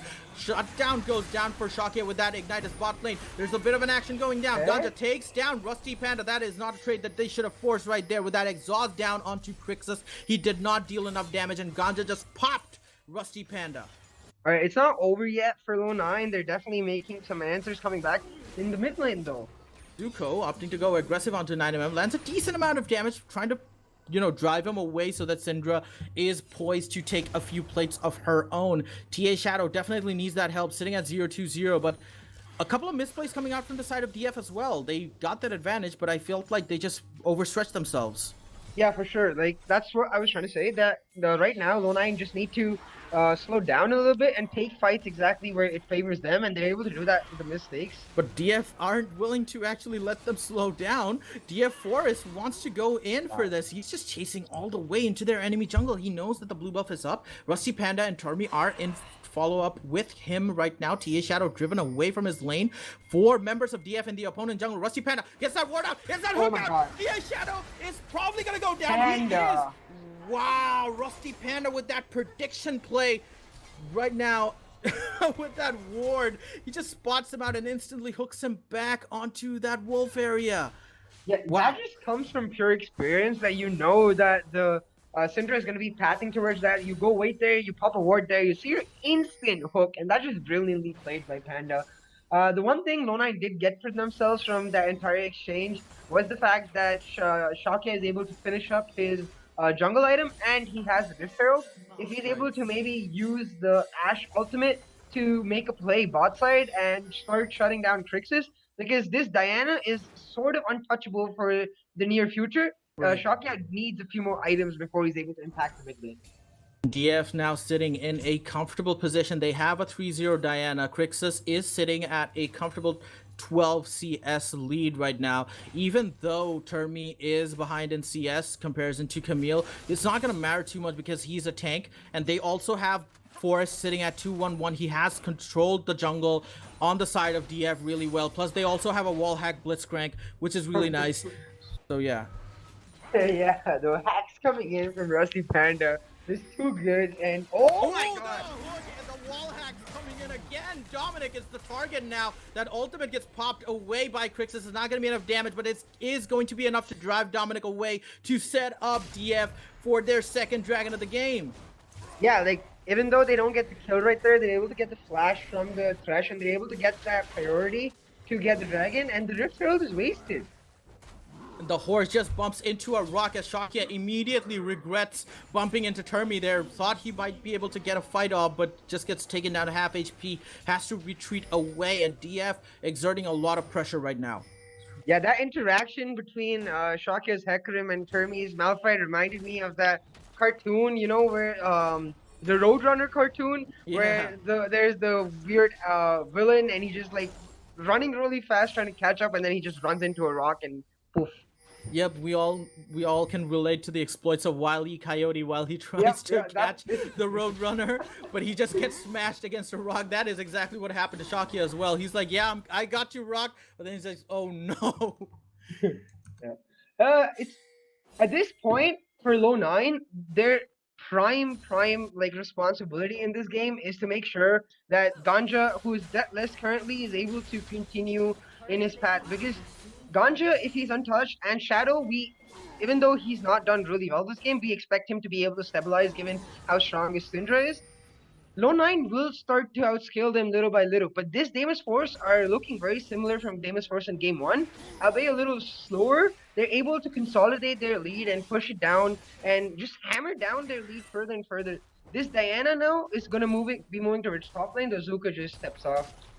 Right, and I feel like it is exactly that, right? They are playing a bit slow on that side. They have that advantage in the mid lane, but if they just leave TA Shadow alone to farm on his own, that's not going to be enough. That's not going to be enough to actually shut him down for the rest of the game, because he's just going to farm back into it. Even though he's sitting at like a 33 CS deficit, it doesn't really matter because of how much of a powerhouse farmer Syndra is. And if she just gets 2 or 3 items, he can just instantly pop Crixus out of the team fight. But that's going to be really difficult for TA Shadow in this entire game, given how strong DF are looking right now.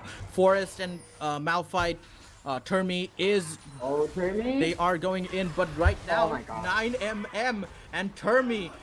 This is what I was saying. They need to put this mid lane advantage to use, and they do exactly that. They're going to put this mid turret to rest, gets their second turret of their game, and wow. Deimos Force seem to have decided on something before this series, and they're like, the strongest point about LowNine is the way they're able to play together and increase leads for their entire team. In game 1, Deimos Force were able to completely choke out Shakya and remove his presence from the game completely. In game 2, they're doing the same to Shadow. By removing one part of LowNine from their like well-synchronized wheel, the wheel of LowNine suddenly stops working, and just like that, Deimos Force have a humongous lead in the times of 4K with 2 dragons. And yeah, interesting you should say that. Is because LowNine are a team that, you know, they are playing as a group, but in team fights, it just goes to show how individually skilled they are, right? You have Zuko going in with those ham invades or those dives when he's playing set, right? But you also have Ganja who plays those amazing AD carries like Ezreal, peppering the enemy team with damage with his mystic shots, but we're not really seeing those individual sparks from LowNine, honestly, in this game, right? They're trying to play as a team, and it's not really working out in favor of them because their macro decision-making has been really questionable. Oh my god. Right now, there's a fight trying to come out, and this is just DF trying to force something out of nothing, honestly, and LowNine just easily disengaged from that, but they are feeling really, really pressurized here as Rusty Panda goes from another hook from downtown, settles for a minion. Yeah, I mean, the entire reason I think LowNine are unable to pull out their individual moments of brilliance is because they have no air, like no space to breathe, because Deimos Force have just suffocated one member of their team out completely, and the rest of LowNine are instantly focused on helping that member out to make sure that their team doesn't fall behind. What Right. LowNine need to be doing though is they need to be sort of stabilizing while trying to find picks somewhere, trying to get a goal lead on one of their carries, because as we discussed in draft, as compared to Deimos Force, LowNine actually have multiple damage threats in their composition. They don't have this particular win condition like the Diana or the Caitlyn for Deimos Force, so they can rely on this Hecarim to carry them. They can rely on Zuko on the Camille to carry them. So they need to focus on how they win this game rather than how they lose this game. Definitely, they want to. I feel like they're just on recovery mode at this point. They want to cut back the losses that they suffered instead of trying to build new avenues for building advantages, because they have those champions, they have those tools in place, but they're just not taking advantage of it. And Deimos Force are just happy to oblige and try to, you know, like beat them back down when they try to come back up. And this is exactly what's happening as the third dragon is coming up. Forest and 2 members of DF are already poised to take it down as soon as it spawns. They have Rift Trail, so they have that immediate pushing power down in the bot lane. All members of DF are now converging down in the bot lane. They really want to go for this fight. Yeah, LowNine making the smart move though. They're just backing off. They're like, okay, it's fine. This is only the third dragon. We don't have like the key items in for carries yet. Hecarim doesn't have his Triforce yet. Neither does Zuko on the Camille. So we're just gonna let this one go and fight for the Soul Point Dragon. But the more dragons they're letting go, the more like comfortable they're letting Deimos Force be. Because as we saw last game, if you give Deimos Force that lead, they're just gonna push it down all the way. You push it completely down your throats and just take over the game. Definitely, as like now L9, they want to go for Crixus here. That cleanse comes out, but here comes Zuko, pops that ultimate onto Crixus. He's now stuck in there. Dominic goes in with that flash play. They're still not going to kill her. Okay, they do get that kill, but that was a lot of investment onto one champion as DF are now going in with 4 members down in the mid lane. Yeah, like they sort of hurt us. They're making proactive plays, trying to get some gold onto their carries, but that might just mean their inhibitor for them 19 minutes. Okay, they're not going to get the inhibitor, but they do get the inhibitor turret. And just like that, that play ended up just costing them more gold than it did gaining them gold. But I am happy that they're still making proactive plays. They get a kill on to Ganja, who's still untouched, and he is scaling well. He's getting his deal item next, which will be the Runan's Hurricane. and he will be able to make an impact in 3.5 minutes when the last Infernal Drake comes up for the soul point. Right now, I just feel like LowNine are trying really hard to try and make something happen down in the lane that they haven't really lost, honestly. But it's just not working out for them the way they want it to, because that's just how strong DF are right now. That's just how good they have been in sort of redistributing all their resources that they've secured all across the map. They held on to that Rift Herald at a moment when they knew that someone would actually go down in the bot lane to take out Crixus out of position. That might have been intentional, honestly, posting Crixus down in the bot lane by himself, because they knew that 3 members or 4 members of LowNine are going to converge on him. That just set them up so well to push in with that Rift Herald in the mid lane, and they get rewarded for it, and LowNine just takes the bait. Yeah, just really well done by Deimos Force. They seem to be in control of every aspect of this game, from the way they're planning out their objectives to their picks coming in. Like exactly when we said that they can't give Shadow any room to breathe, Termi came in with the Malphite ult, getting another kill onto Shadow. Shadow's just finished his first item now, whereas the Diana is sitting on 2 items and component for the third item and multiple stacks on the Dark Seal. Shadow is just not been a participant in this game, and there he has to start getting some goals for himself with some kills. Otherwise, it's going to be really hard for them to burst out a specific member on the side of Deimos Force, because this Malphite is just becoming a bigger and bigger rock. Yeah, and it's really surprising to see how he has fallen behind in terms of the CS by 44. Like TA Shadow, we know he's known for actually consolidating leads and trying to make sense of the lane, tries to get as many CS counts as he can, and he's just really good at, maximizing the resources that are presented to him, but it's just not showing in this game. He's sitting at 0-4-0. He has been the subject of rampant focus by Deimos Force, like unrelenting ganks that he's faced so far, and that has put a toll on him, and that is just goes to show how behind he is, and when you have a main catalyst of your team that far behind, it's really hard to actually keep up and try to make those advantages happen on the side of LowNine. Yeah, we see the R's coming in, so the game will be starting back up. And at this point, with 3 minutes to Dragon, Shakya will likely not be able to finish his record. He has about 800 gold right now, so he needs, let's see, he needs about 1,500 gold more to be able to finish his Triforce in time. Whereas Trundle Forest, he just built Night Wow. So the Night's Wow is especially good in this game because you don't have to necessarily put it on Crixus. You can just put it on 9mm, who's really fed, and will be able to use for at least the next 5 to 7 minutes while Crixus gets his items. He'll be able to use that Night Swell more effectively, give Trundle that extra healing, and just impact the map really well. Definitely, as the pause timer goes down, DF takes down their 5th turret of the game before 20 minutes. They're just looking really comfortable right now, sitting at where they are, and they're just gonna, just slowly and steadily take down these objectives, get their gold lead in, and, just pave the way for their carries to just pop off and get that win condition in, because they already have sealed one win condition, which is 9mm's Diana. And I see no way for LowNine to actually shut them down, because DF are looking really comfortable here. Yeah, and you see Deimos Force settling into a sort of 1-3-1 style where they're comfortable. This allows Panda to roam around the jungle and try to get hooks for himself, while sort of limiting the amount of resources available to Shakya himself. Ideally, you want to be taking away the jungle camps, given the fact that you have tempo, and not let this Hecarim start to scale up. Because Triforce, Cinderhawk Hecarim, will start to be a real beast in team fights, because he himself will be able to 1v1 the Diana. Definitely, and right now Deimos Force are just slowly and steadily shaving off these structures, but right now that ultimate goes down from Ganja. Naime might be in trouble. That ultimate goes down from Shakya as well. It's a hard engage onto Diana, who goes in with that ultimate, deals a bit of damage before going down, but here comes an all-out team fight between these two teams. Termi heads with that teleport, but it's not going to be enough. He's going to get taken down, and DF Forest is also the one gets taken down. LowNine lose no members and get 3 members of DF. That was such an amazing engage coming out from them. They spotted an opportunity and they take full advantage of it, and they're rewarded so nicely for it. Are we going to see a comeback? Yeah, for sure. I mean, I'm not gonna say for sure, but like that gave me so much hope for LowNine because it's 1 minute to Dragon, and they get those kills on Hecarim. They get two of those kills on Hecarim, but more importantly, they get that big shutdown, the 500 gold shutdown onto Hecarim.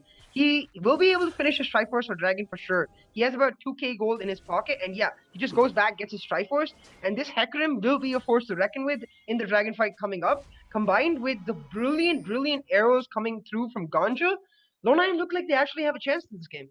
Ganja and Shakia now the main heroes for LowNine. They might just be the heroes to actually get them back into this game. As DF, they are now positioning themselves for the Soul Point Dragon. I know that LowNine aren't going to give this up really easy. TA Shadow is getting that blue buff in anticipation for this fight. This is going to be a big one that might just end up deciding the game's fate for LowNine. If they lose this, they're going to be staring down Deimos Force with an Infernal Dragon Soul, which is really not what you want to have on their side. And Dominic is going in, but here comes that arrow that instantly misses right now. DF are now in a better position to actually engage in this fight. Rusty Panda comes down onto Dominic. He gets hooked, but he is getting really low. Pops that channel right now. Ganja, meanwhile, is being doped by two members of DF. He gets taken down. 9mm doing his best to try and take down DF Shadow. The Dragon is pulled in. DF get a double kill here. One member of LowNine being saved right now. That ultimate comes out from Crixus, but it is going to be Soul Drake. Even though LowNine had that advantage going into the fight, that arrow miss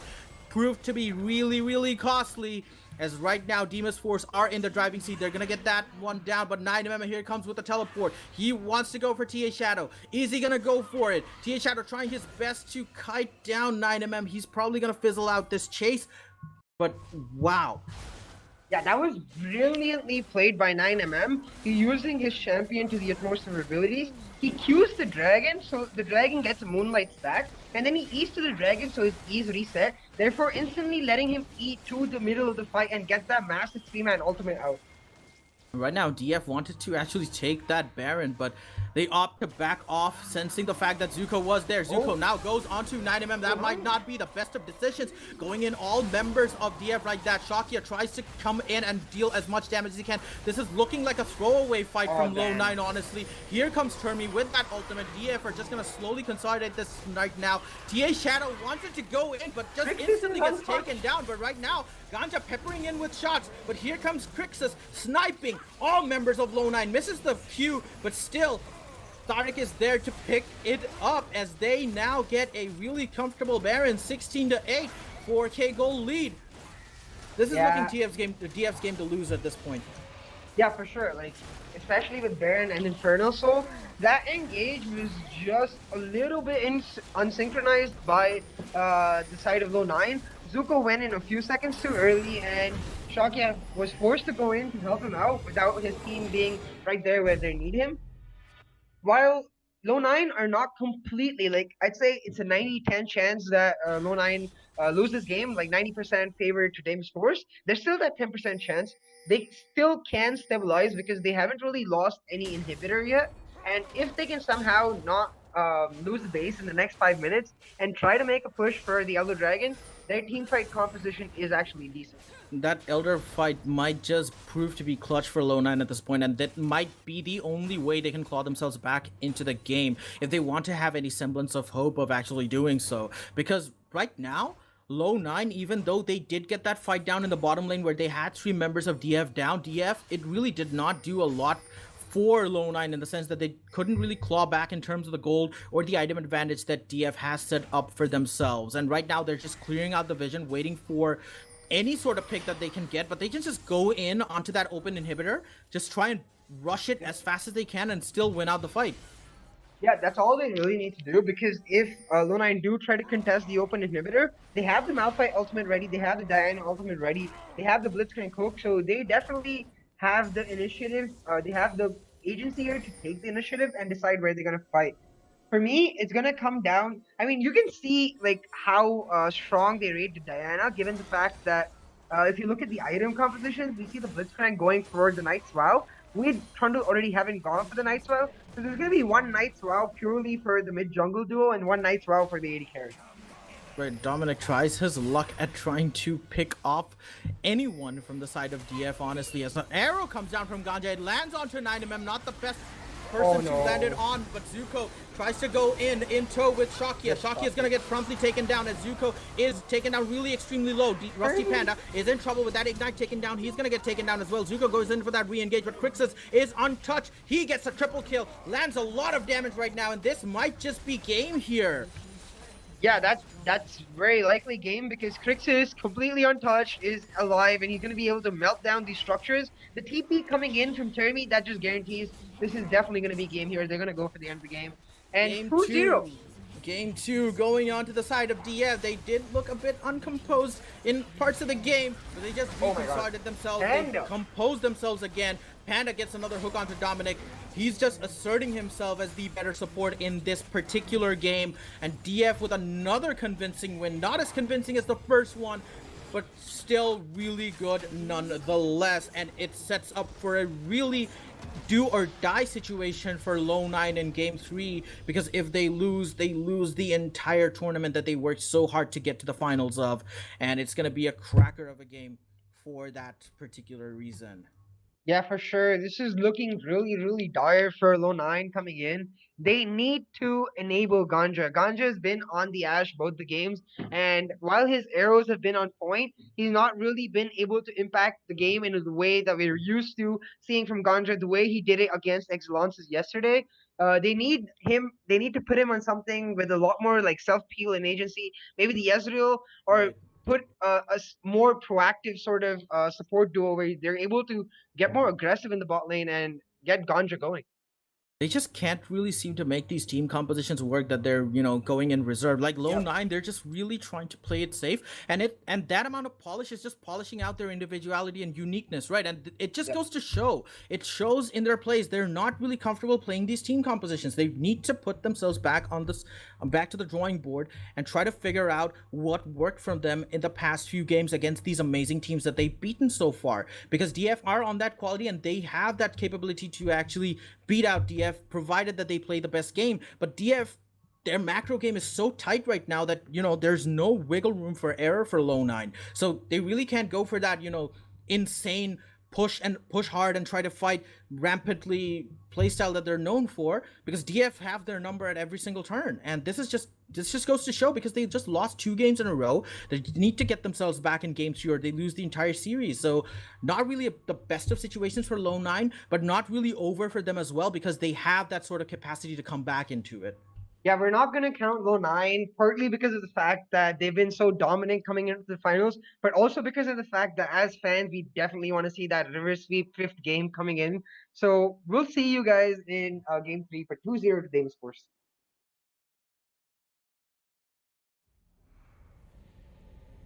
Numerous forces aimed at the Earth.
gaming monitor.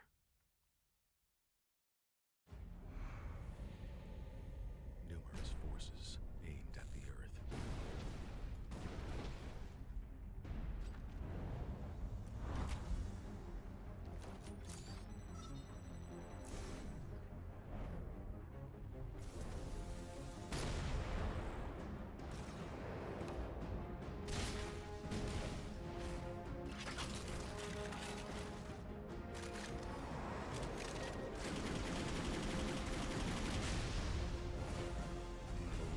And injustice.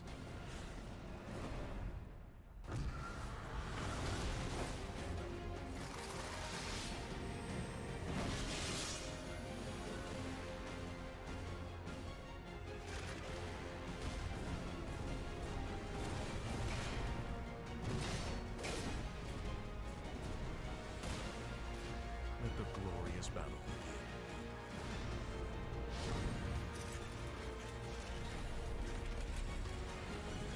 Geared up for victory. LG UltraGear gaming monitor.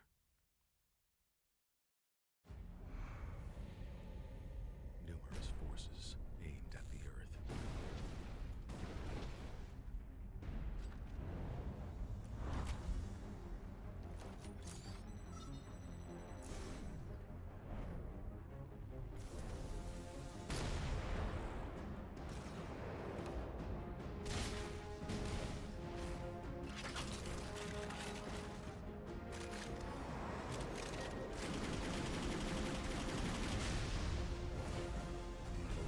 And injustice.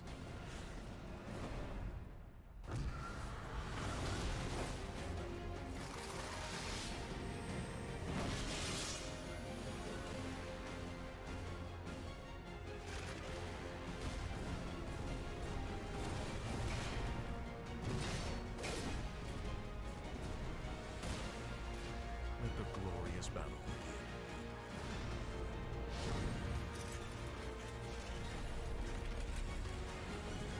Geared up for victory. LG UltraGear gaming monitor.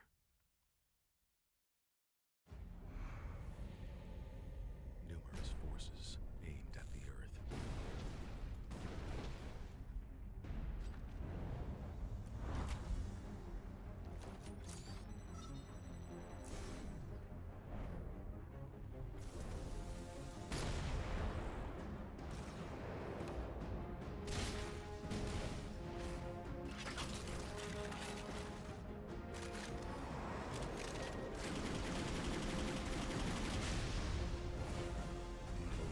And injustice.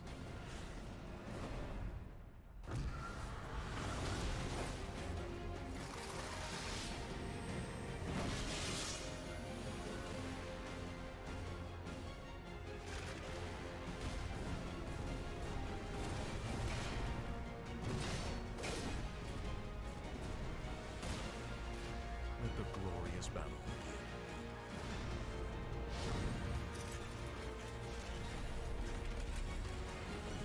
Geared up for victory. LG UltraGear gaming monitor.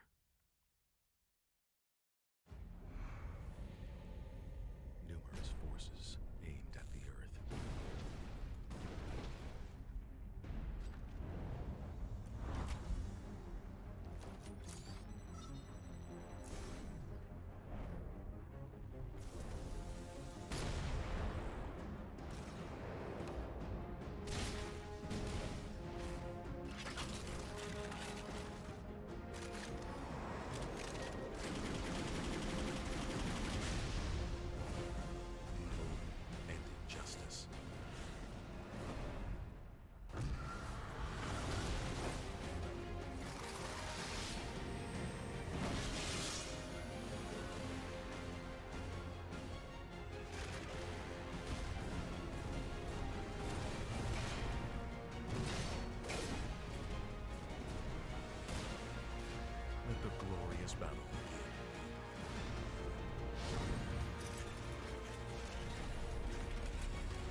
biggest battle.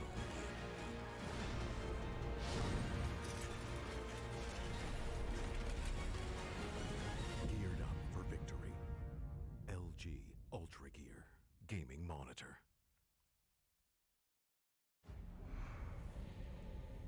Numerous forces aimed at the Earth.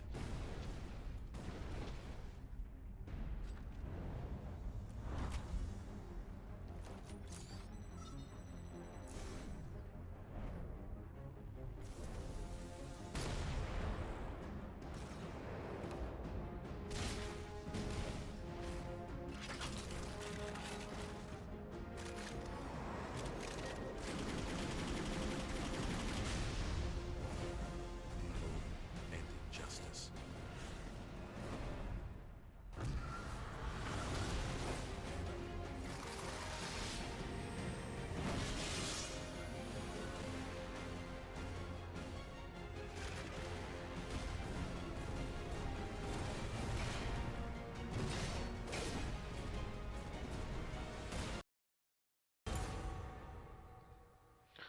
Hi guys, welcome to the South Asia Champions League powered by LG Ultra Gear. This is Obi.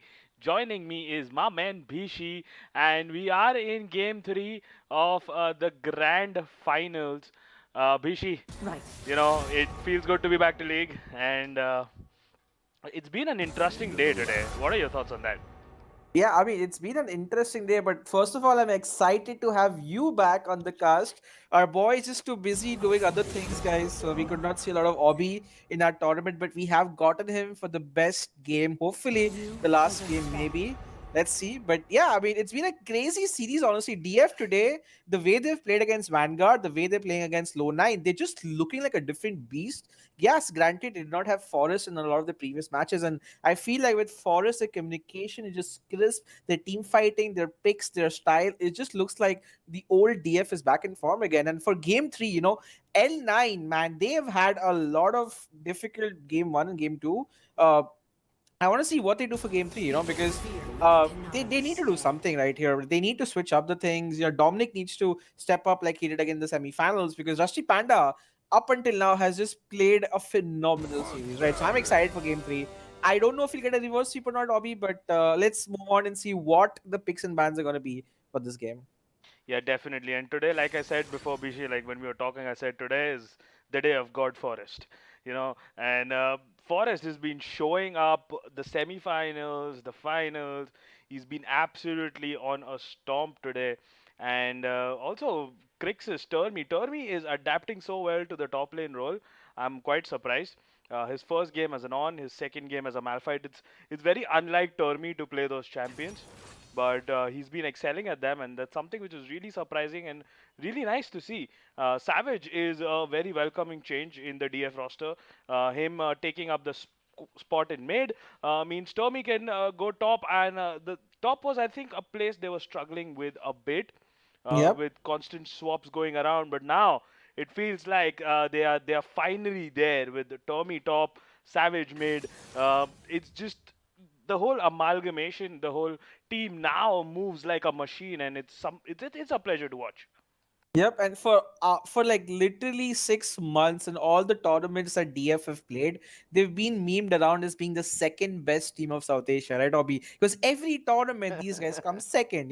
It doesn't matter if I the mean, they're tournament consistent as hell. yeah, they consistent as well, but this elusive victory, is always near their hands, but never, at the grasp of it. Maybe today, Obi, things will change. Turby in the top lane, have to talk about him. Props to him because his first game as Darius was kind of funny to say the least, but he has shown improvement game over game, and now he's looking like a beast in the top lane, which is really nice. And you can see in the picks and bans already, Ezreal Karma is the choice. So finally, Ganja decides to opt away from the Ash that he's been paying for game 1 and 2, opts for the Ezreal, which has a lot of maneuverability, which makes sense, right? Because against this DF composition, like that's twice in a row where he was focused on so hard, once with the Malphite and Diana jumping on his ass in game 2, right? So it's a good and welcome change, and I like that there's some adaptation. On the other side, you can see that the set has been picked up. That is mostly going to be support set and a Galio pickup. Oh my lord. So they are going to go full team fight with J4 Galio, and DF are already looking scary right now. That's true, and I do have to talk about LowNine. This team of all young lads, of the young guns from the League of Legends scene. White Shadows, mixture of White Shadows with the new players. You know, Shokya, ex White Shadow, Ganja, Shadow, Zuko, Dominic. We've always seen those names, but this is the first time these lads got together and they've stepped up, come to the big stage, and it's going to be exciting to see how they perform. Yesterday, it was a surprise for me. Like I've been away from the scene for a bit, but yesterday when I saw these boys play in the semifinals, it was an absolute delight against Exulances. That side is missing today a bit. Low9 isn't in the top form they were yesterday, isn't playing like how they were playing yesterday, but it's never too late. We have seen reverse sweeps before, and I wouldn't be shocked if Low9 just be goes like, okay, we messed up, we have a mental reset, and we can come back in this. Shokya, he's been playing good, but again, he has a problem of overextending at times. And the things that they need to fix, but if they do get a mental reset, DF could be in trouble. Yeah, and honestly, like I like the fact that they've just picked up the set because not only does Rusty play a set, it's a really big takeaway against Zuko, and the fact that Fiora is banned out as well. That means a lot of the champs that Zuko can really carry on have been eliminated. Now, obviously, he can still play the Mordekaiser if he chooses to, and I'm 100% confident that Termi is looking to get the counter pick here. So that's going to be a Kaisa pickup. Very, very interesting. Kaisa, Crixus has played so much Kaisa in the past, very comfortable, has a lot of movement and maneuverability with his ultimate. So he's going to be able to dish out a lot of damage while still being safe. That's numbered. The second game for Shokya on Kane, game one wasn't great for him because he was getting focused quite a bit in the early game. Let's see if he gets another chance to do something this game. So I'm looking forward to seeing what they can dish out. And you know what? Back to basics, picks up the on for himself. I think that's a great idea because they need a front line that can tank a lot of damage, and on is the perfect pick that can do that. So I actually like that it's coming out. But then all of the damage now less on the laurels of our boy TS Shadow. Now he does not have his Oriana, he does not have his Syndra, he does have his Annie, but I don't think he's gonna pick Annie right here. Let's see what is left for Shadow to pick because honestly, he does seem like, oh, wait a second. That's going to be Karma mid lane. Never mind then. That's going to be Thresh in the bot lane. That will be the response right here. At the moment Karma mid is seen, for some reason 9mm is like, you know what, guys, this is Kassadin game yet again, which honestly isn't the best lane into a Karma. But if they end up scaling, then that's another crazy option. This time it's going to be set top lane. And set top lane is a great response to the on as well. I just can't help but feel DF have played some really nice drafting games in game three, and they've gotten themselves some really good pickups because even the Galio does really well. If the Thresh wants to jump on you, fine, bro, jump on me. I'm gonna just taunt and eat the hell out of you, right? And then you have Set in the top lane dealing against the on. On does not have a lot of priority into the Set, and Set will just build Blade of the Rune King and have complete priority lane if he chooses to play it. The only lane I think where L9 have an advantage, obviously, is going to be mid lane, and that's what I feel Shokya needs to focus his ganks on. So, what are your thoughts right now, man, on this bamboozling of drafts and the picks that DF have gotten for themselves? Okay, so you have Kane. Kane can dish out damage. Is I mean, mostly people play it Rast. Rast does a lot of damage, but it is to the tanky champion. So there are a few tanky champions. Kane will be a good pick. My problem right here with the side of low 9 is Ezreal is not your hyper carry per se. I mean, Ezreal, don't get me wrong, does a lot of damage, is a lot on the poke, but it's no Vayne that it'll just stand there and just destroy five people while Karma and Thresh are just peeling people off. So that is something I would like to see because Ezreal as a champ doesn't rely on Karma mid or, you know. So the Karma pick is something which I'm not completely, to be honest with you, it's something which I find a bit dicey because they lack damage even in the top lane. Meanwhile, on the side of Deimos Force, Rusty he's known to play Galio. He plays a mad Galio. This is the first time I'll be seeing Termi on set. Hopefully, it's not a repeat of the the Darius game, but yeah, Forest pretty much staple. Jarvan, Crixus, he plays a mad Kaisa, and we saw 9 we saw Savage today just demolish with Cassidin. You can't let a game go beyond the 16 level against the Cassidin, because then he's just a nuisance who's just gonna keep nuking you, and there's nothing you can do about it. Yeah, I feel like ever since they've gotten Savage on the board, I feel like it's just been a great boost to DF as a whole, because Savage brings with himself a lot of things like Cassidin and picks where he just looks to farm up and be relevant. The playstyle of DF, has somewhat changed where it's no longer Termi, sacrificing farm in the mid lane and just trying to roam to get his bot lane ahead and then finding a way to win. It's really just about, 9 just trying to farm up his own lane, having insane CS. He's been by far the best CSer in this tournament in terms of his CS per 10. He's always been around 9 or a 10. Even when he's playing a champion like Cassidy, he's around 8.5, 9 CS per 10 minutes, which is insane. And also, like with Turby going top, right? They've stabilized, like you said, right? The all of the parts of that cycle are like all well oiled in that sense. So the cycle runs really well. With Turby going top, yes, he has the same potency, right? He can play the same champs in the top lane that can have great impact, and he can teleport and help out his bot lane while not having to sacrifice a lot, because when you're playing tanks you're allowed to miss out on a few amounts of CS. So I feel like this is probably the best version of DF that we have seen, and because of this I feel this is why they're in the finals and they're playing so well.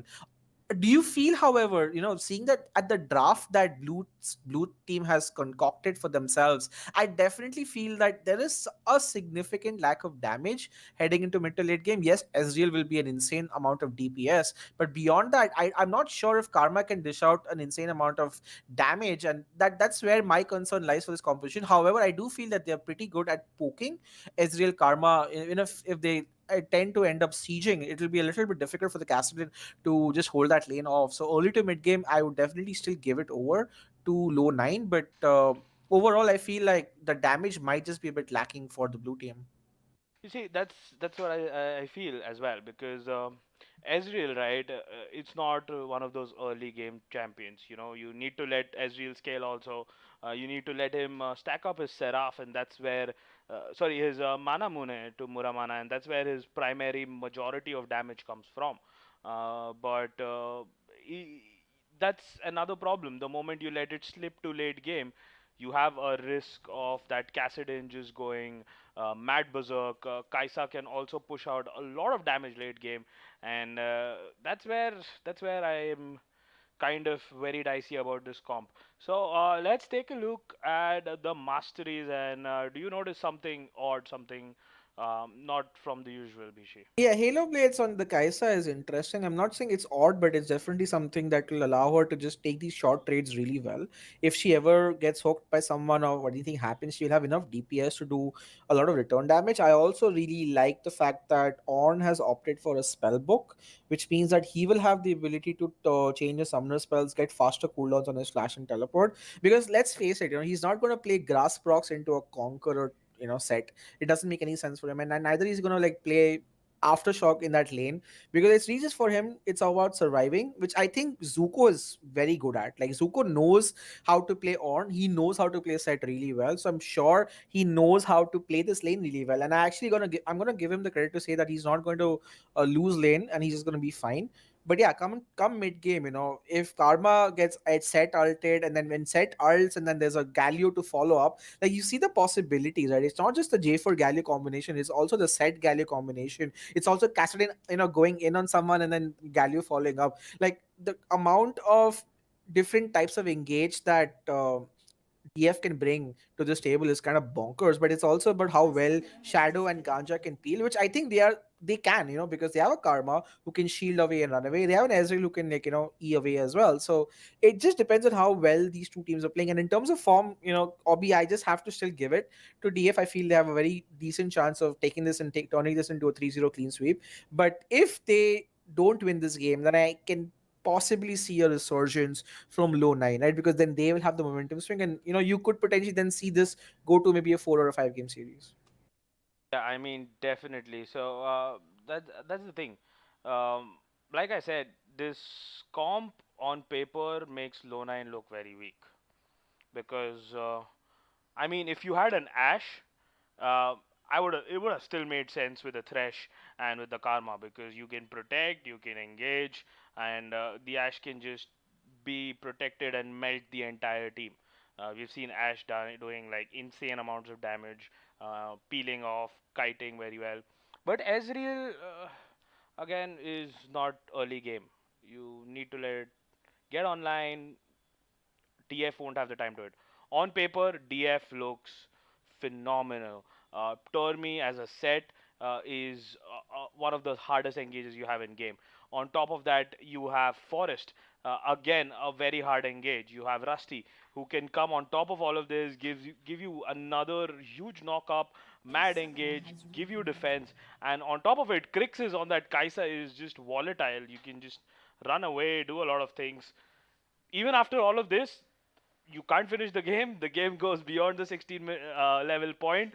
Yeah, you have 9mm who's just going to nuke half bars of HP every time he presses an R, which is like what, 4 seconds? Yep. He's gonna like end up nuking everyone, right? So this is another ticking time bomb. Whenever Kassadin plays, guys, it's just up until he gets those 2 to 3 items in level 16, he's just gonna be creating a lot of havoc, right? And so far, L9 have not shown us glimpses that they can close games early. DF, on the other hand, have. So if this now, what DF need to also realize is that they do not need to smash the early game hard this game, like unlike the last 2 games where they were already doing it. So I do foresee them trying to maybe be a tad bit too aggressive and dying in that process. L9 could potentially find a way to come back in the game. So they need to realize that they have insane scalers. Kaisa scales magnificently, as does the Kassadin, right? So they do not want to be caught in a position where they are giving away a big lead early. And as long as they don't do that, as long as they're chilling at the same amount of gold with possibly not soul being given away at 20 to 25 minutes, Obby, I think they should be in a great spot. So the game has started. We might see an invade come out. I feel like Dominic's looking to get his Thresh mojo on right here and see if he can start ganking, because for the first time in this series, Ashti Panda is not playing a champion that can either throw a binding or a hook, right? He's playing a more of a defensive taunt, so, like style of a champion. So there will be some playmaking potential for Dominic if he chooses to do that this game. Yeah, and with that, we are finally going in game. The customary pause is over, and oh, flash for a flash. Dominic just going ham. We saw Dominic being mad aggressive yesterday on that Thresh.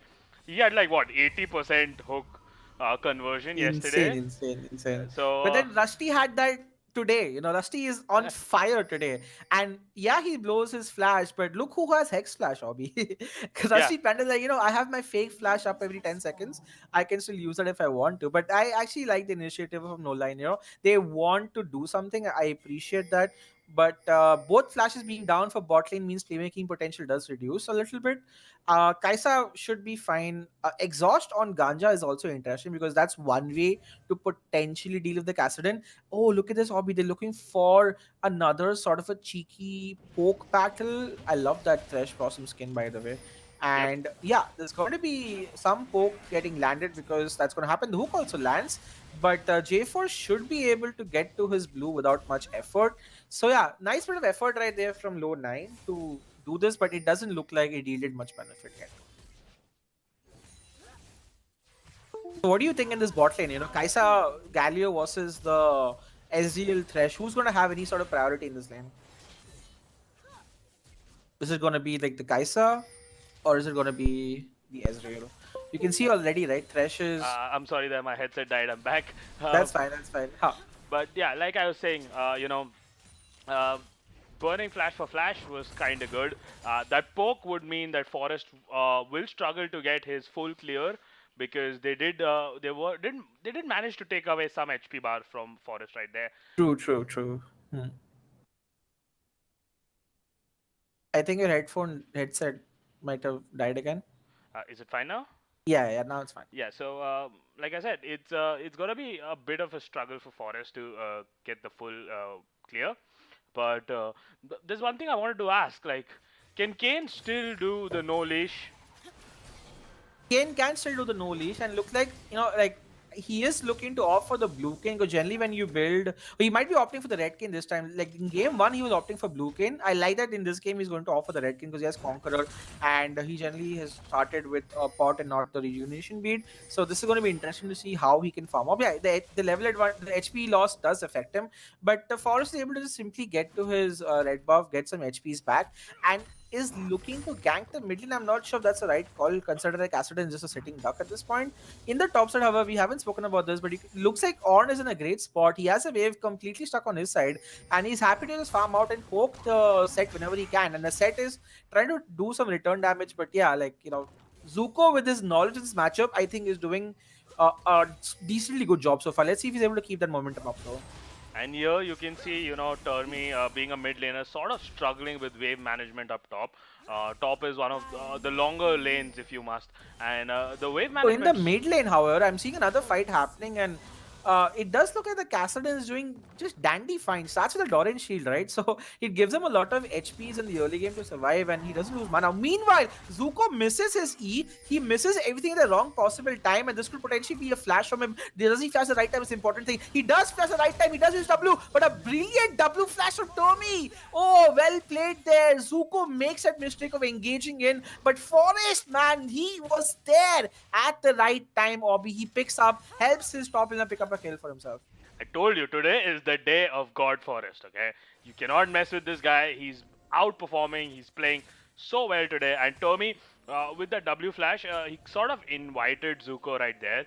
He was low. Zuko was like, this may be the point I can get an upper hand on set, because the longer the game goes, once the set does manage to get a BOTRK, it's pretty much over for me. I can't do much against him. And with that being said, I'm pretty surprised to see Kassadin doing quite well mid lane, because pre-6 Kassadin is quite weak, and Karma is an extremely poke heavy champion, but Savage is able to hold his own, and he's been doing quite well.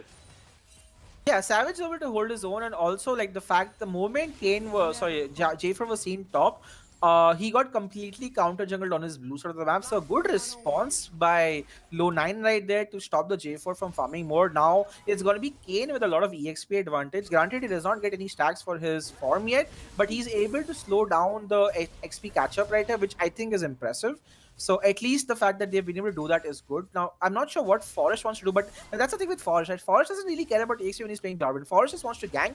Forest wants to enable his team when he's playing this way. It's not like when he's playing Cade that he wants all the farm and EXP and kills for himself. When he's playing J4, he wants to make sure his entire team is the one benefiting off of his play. And so far, he's done a good job. But yeah, now he has to play some catch up, because Kane is level 5 already. He is looking to get to his level 6, and Forest does not have a lot of farm to take in his side of the map. That's very true. And with that, a fat juicy wave will come on the side of Kassadin as he picks it up. He is leading with CS, finishing this wave off will give him that advantage. Termi, meanwhile, he's happy farming top.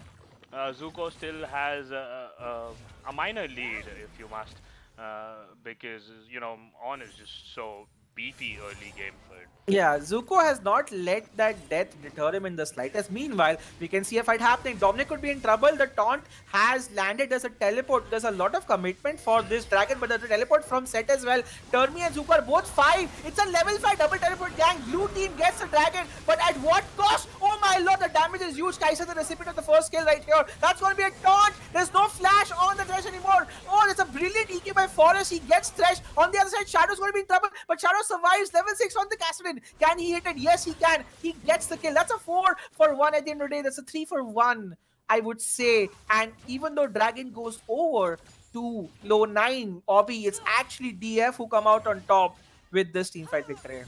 Man, it was so, the biggest mistake on the side of LowNine right there was focusing down Termi, because all of them started dealing damage to Termi, and he just turned his W on, took all of that damage, and nuked one person straight up. And he just turned the fight 4v5 right there. Crixus, he was free, just kiting away, dealing damage. And the timing on Kassadin turning 6 was absolutely brilliant as well. So if you see, four different people got kills and the support got none. this could have been the this is the perfect scenario for DF. Yes. And you can see in the team top side as well. Now that, Crixus is a bit ahead. Oh, Crixus, sorry. Termi could be in trouble right now. Termi does not have his ult. Termi should look to just try to fight him 1v1 right now because there's not a lot that he can do. Oh, his great stacks are gone. He is going to die right here. Let's see who the kills will go to. They want to give to Shokya because he wants to farm up his farm. And yeah, that's going to be it. Shokya gets the kill. Termi overextending a bit. No wards on top side and a good roam from LowNine Obby. They get some momentum back with this kill. I mean, okay, here is another issue from my side. Karma was supposed to stormroll Savage and poke him out of the lane. Savage is leading the lane. Karma is leaving the lane without priority. She's not pushing the wave before she leaves the lane. So even though they did get a gank, that put Karma behind by a lot. Yeah, Karma does not get much except for an assist for that roam. And Castellan is happy. 48 CS, he's doing well. He's ahead of the Karma. He has a kill for himself. He's already finished his Catalyst. And Termi will not be too dissuaded by that death. But it's still a good thing for LowNine because they need a lot more of these, don't they, Obby? Because for them, they need to win the early to mid game, right? They got the Dragon, which is good for them. But they lost the team fight. Like the next team fight has to be won by them. Another hook. Okay, Dom's hook potential is now back, which is good to see. But you can see right now, Kai'Sa just returns a lot of damage back to the Ezreal. And Rusty Panda seems to be fine in this lane so far. And level 6 will be coming on that Galio soon. So the next time there's a fight happening, it could be in trouble. Oh, you see another gank happening. Here comes a 4-man bot lane gank, but the pink ward will prevent Shadow from going bot completely. Kane is also there hovering around. Let me see how far Lusty Panda is to level 6. He is literally 1 million away from getting level 6 right now. So if he gets level 6, then that gank in the bot lane might just look a lot harder than, it seems. Meanwhile, while the fact that Karma was shown bot lane, Forest Sneaky has gotten the Herald all by himself, which is a good play on his side, honestly, because that will allow him to get more platings in the early game, which will further propel their early game goal that they have for themselves. Yes, that's very true. And you see, the ward was so crucial right there. Gave them the vision that Karma was rotating back. Rusty Panda, meanwhile, will take some poke, will be able to walk away. Galio is very tanky, and a very interesting double pickaxe coming from Kai'Sa. So yeah, that's the general Kai'Sa build. You just go double pickaxe. Meanwhile, the commitment is real, but I think that's a bit of way too risky play. And yeah, just run away. Shadow does not have RQ right. Oh, the double ult!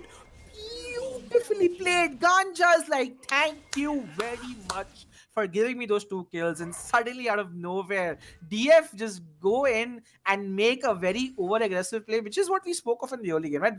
Once this team gets confident, they want to keep making plays, but that was just not required. And they give 2 kills back to the Ezreal, and Ganja will be a very happy recipient of those 2 kills. that was a big yikes from me, dog.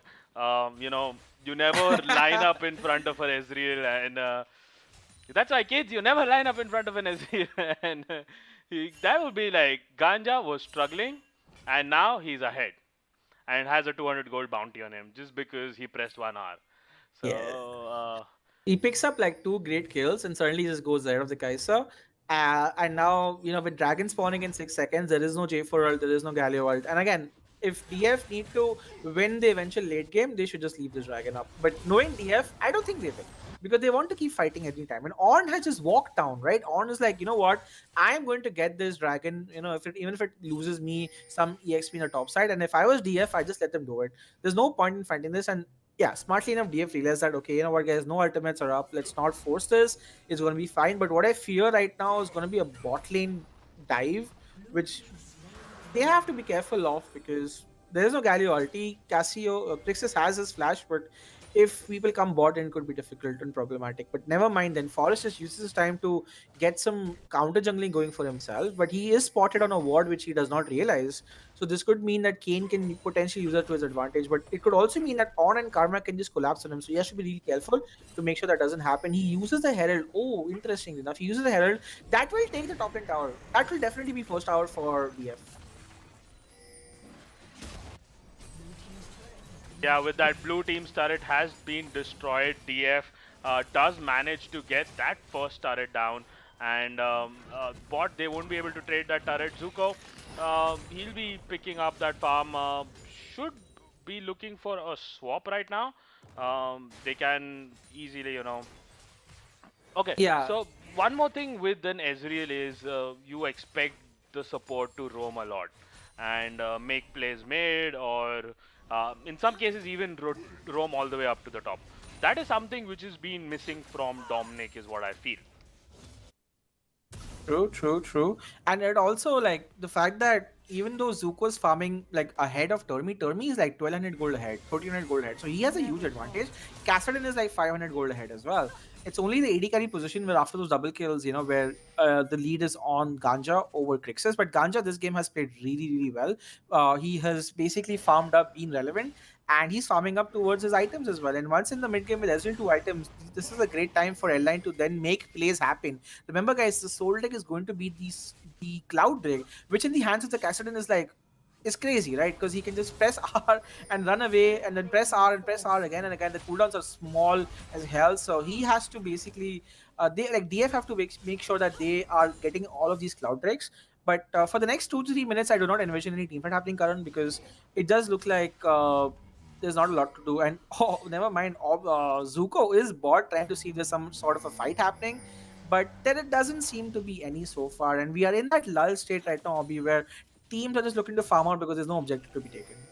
Makes sense, and this is what hurts LowNine, because the Casa win is always a threat, and that's where I kind of find the whole thing so dicey, because you don't have those deep engages. Tormi, meanwhile, coming in big with that ulti, catches Oh, Shadow, that's three just people. Um, Game set match for Shadow mid lane, and DF getting that advantage. Things are not looking good for LowNine. yeah. Like honestly, Shadow has had a lot to be desired in this series. The expectations we've had on him as a player, he's just not been able to have the game that he wants to. Meanwhile, the fight still continues. Oh, Oh, and with that they are now collapsing on Dominic, picking up kills after team is kills. relentless. DF is like Kassadin or no Kassadin. We are still going to fight, and great engages coming out from DF right there. They get another kill for themselves, and I think it's going to be the guys Kassadin who gets it. So really good on him that he's able to get one more kill, and he's finished a lot of ETs again at like around 12 or 13 minutes, and he's going to get his tier again. He's looking at a great spot, and Million Tower could potentially be taken, but never mind. They smartly back out. Obi, unlike last time when they tried to dive a Karma. So good enough for them to recognize their where they can win and where they cannot. But again, these small victories, right? This is not a team who's supposed to be 2,500 gold ahead at 15 minutes in the game with the Castle being 2-0-1. But unfortunately for LowNine, they are. And what do LowNine have to do right now? If you are LowNine, like what are you going? What are comms are going to be like for you? Thinking, hey guys, we're behind. What do we do? Because if we keep letting this happen, then the Castle is going to scale out of control, and then it's just going to become an impossible game for us. That's very true, and with that, the only thing which is not looking too good for DF is the Dragons. They are 2 souls down. The only hope for LowNine is to get those 4 souls, and maybe, just maybe, you have the 4th soul as an Infernal, and or something which would just help you carry the game. But till then, things are looking kind of bleak. Tommy will happily take away that wave up mid, and 121 CS on Kassadin, 201, 150 gold. Looks like it is Savage's game to carry. Yeah, Savage, like, that's twice in a row that he's played Kassadin and honestly not been punished. I definitely feel when you're picking Kassadin, again, they had the counter pick, right? Because they chose to go Thresh and they chose to keep Karma in the mid lane, right? And Karma always does well in the mid lane against the Kassadin if she gets some help. But then Shockwave didn't come mid, right? And Kassadin into that lane solely, like, just did pretty fine for himself. And the third Drake is spawned, and oh, this is very interesting. They've actually going to get the third Drake for themselves as well, and DF are not on time to prevent this, even though they have teleports. This is going to be interesting. We could see another team fight happening. The taunt lands onto 2 people. Thresh is the first person to die. Here comes the Honor, hits on 3 people again. Oh, the Ezreal ult hits on 1 people. Guns is the first one to kill Zokia, but here comes Galio ult and hits people. They get one more kill on the other side. The other side to run away. The flash from Kassadin goes on to the odd, and try as they might, the double kill goes over to Ezreal, but they lose 4 people. Can they get a 5th one? Here comes Kassadin. Here comes Grixis. Here comes Termi. Ace for DF. And yet again, when you felt that there was some semblance of hope for LowNine, DF come in as 5 and completely destroy any such hope. Yeah, DF is very strong right now, and the entire early game pressure is off, is gone, is dead. Ezreal, now they need to wait for Ezreal to sort of scale up by late game, but then again, late game DF comps looks much better. On very behind, um, Karma is very behind.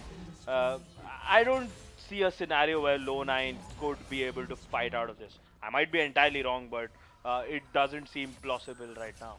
Yeah, it does, son. Like, the Karma is 2000 gold behind building an Athenians, and I'm not sure what, but where is the damage going to come from? Even the last team fight, right? Where was the damage? Ezreal was the only person doing damage, and that is not a great comp when you just have one main damage source. Karma's RQs, yes, they hurt, but again, it's just not enough against a Galio who has a magic shield for his entire team and he ultimates them. There's a Forest is in fact going full ham.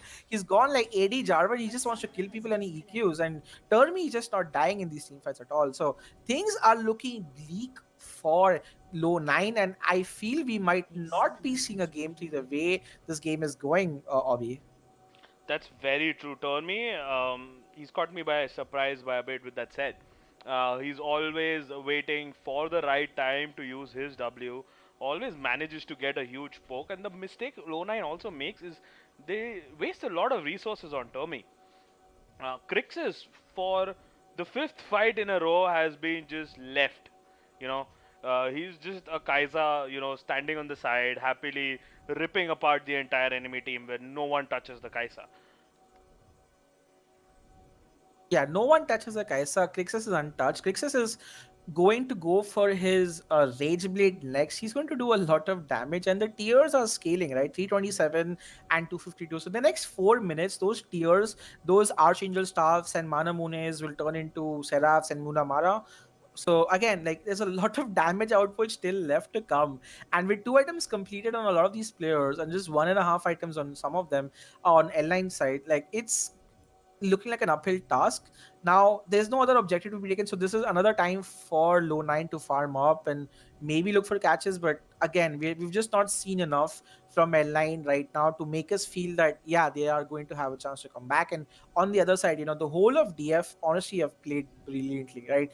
It's not like just one person has had a standout performance. We could say how well Termi's played top, how godly Forest is on form today, how well Savage has farmed and been relevant, how much damage output Crixus is doing, and just how on point Rashi Panda has been with his hooks and his engages, right? So the whole team is just looking completely like on another level than what we have seen them from last week, when their team had a bit of a different roster going on. So really nice to see that this team has picked up. Remember, they were in the finals last time as well, and I think they went 0-3 against Exilances. And for them to come back here and 3-0 potentially the next team has shown leaps and bounds how much they've grown as a team. And the swap that they've had with Termi going top and Savage coming mid definitely seems to be the secret sauce that has worked for them. On the other side, though, I want to talk about L9 as well. As a team, they're relatively new in terms of a roster. Like, they have players who played since a while, but they've had a great performance heading into the finals as well. They've shown some real promise as a team, and Dominic as well, particularly in my opinion, has had a great tournament so far. Is struggling a bit in the finals, but honestly, it has a great tournament so far. So I'm happy to see that we are seeing such good teams come out to challenge the likes of the Exlances and other teams as well. Definitely, as we wait to go, there seems to be some issues on the connection side. But Bishi, do you think there is a possible alternate reality where LowNine sort of takes it with this comp? I mean, I wouldn't say The they. alternate reality is for me is they try to dive Karma under tower, give like 4 or 5 kills to Ezreal. Then they try to take Baron, and then Shokya pulls off a miraculous tail. And then once they have Baron, they just siege with the poke that they have from the Karma. and then somebody just ends. So it'll take like at least three bad plays from DF, at least three bad plays from DF for L9 to like come back in the game and start winning real hard. And I can probably credit them for doing one, maybe two, probably not three. You know what I mean? It's like, I mean, the way they're playing, honestly, I think they're not going to make any mistake at all because they've just looked so much cleaner than the previous DF that we used to seeing. But for them to make three game-changing bad plays in a row, it's just not happening. But that's what L9 needs. L9 needs for them to misplay heavily because they themselves cannot make these picks work. Like if they can catch someone off guard, I just like maybe a dom hook into I don't know what's the follow up to a dom hook, right? Like maybe an Orn if he can follow, but there's not enough CC or enough burst. Maybe with the Karma RQ and Ezreal, but it's just I don't see any of these people instantly dying at this point. And even if they do, like the game doesn't change. They need like these big 3 or 4 kills in a team fight victory for them to have any sort of a chance to come back in the game. So That's let's see if that very happens, true. but I think it might not. I mean, that sounded like a new episode of a fairy tale, but it's. I mean, three is way too much. DF is known to throw. I don't think they'll throw that much. Man, this DF doesn't though. That's the thing, right? This DF, like, okay, every team at some point does so, but like this DF is just, they have the laurels with themselves. Like they're not that crazy that like blind dive, andha dive. I was gonna say, right? And I feel I'll tell you why that is, right? It's because Termi is not playing mid. Termi is playing top. So Termi is that one guy. Okay, team fight. Let's go. I'm gonna go bot. Use my rumble. I'll use my on. I'll use my everything on bot line. And Savage like the opposite. Savage like, hey, I'm playing Cassadin. I'm gonna farm. Don't fight. Don't need to fight. I'm scaling. It's chill. And then like with Forest to bring that experience to also take the right engages, like they've found a great combination of players playing the right lanes, and I think it's paying off dividends. Like today, the DF that has come to play was not the DF any one of us expected. Like yes, we expected the potential of this team, but to see them live up to it and to see how well Savage has been fit into this composition, because the other four are used to playing with each other, but Savage is like a new addition. To see him, farm so well on the Cassidy, and to see him playing so well on the Diana as well. He had a great Diana performance game too. He got the right engages. They always were able to kill the Ashe. So this is looking like the new best team right now in the scene, and they deserve a victory after all the number two memes we've spoken about, right, Obby? Because they've been consistently the second best team in the scene for like 4 months in a row. Like since March or April, they've just been coming second. And finally, it's time to break the curse. Even the Team Liquid fourth curse got broken. Finally, our own little DF coming second curse looks like it's about to be broken as well. Today is the day Termi will finally evolve into Turfy, and it's time for Turfy Bhai to take the crown. There is no stopping Turfy Bhai, and yeah, I mean, it's. I have to give it to Khan brothers. Past three tournaments, consistently trying their best, giving it everything they've had, and they've not been able to win. But this time around, is the Khan brothers coming in hot and heavy, and there is no answer to them. Turfy Bhai is just ruling up top, and Crixus is the good old Crixus. But I would like to say the enemy team is not troubling Crixus much, which they really need to. So I think we are going into game right now. The Yes, I think we'll Arcos. start very soon. Yeah. So let's see how they close it out, because again, when your backs are against the wall, that's when you just play fearlessly, I say, as a team. So maybe airline can just be like, you know what, guys, I think it's done. Let's just have fun. And when you play without pressure, you play better, right? In general, right? Some people are just better off like that. So maybe that pressure is sort of off their hands. And like, just have fun, guys. Let's just do our, because they're a very wholesome team. Right? These players, I played with them. They're a very jolly bunch of people, and they're just like having fun with each other when they play. And as we said, the hook lands, and this could be problematic situation. The taunt does land. Rusty Panda will survive through the skin of his teeth, and they are chasing. The chasing is not good, however. Chasing is really bad. Dominic could be in trouble. EQ does land. The flay does not stop the EQ from landing, but the EQ also does not land at the right time. So when all of a sudden they will survive. But here you go, Dom's finally landing those hooks, and those are great, because if he lands the right hook on the right person at the right time, then that could be potential for them to maybe have a team fight victory. See, that's the point. He landed a hook. There were three people attacking a Galio. support, and they weren't able to, like, they took like so much time to put him down 3/4 of HP. You know, a mid laner, a support, and a jungler is not able to nuke a support. You know, that's where the trouble is. And with the second hook, Dom, he hooked Cassidon, and he was like, "Nope, I'm not pursuing this anymore." And that's the point. Even if Dom lands the hooks, they don't have the damage to back it up. Exactly. It's just That he land a hook, and they will just get hooked and kill the whole team. That's exactly the case. And Castle is like, you want to hook me? Are you sure you want to hook me?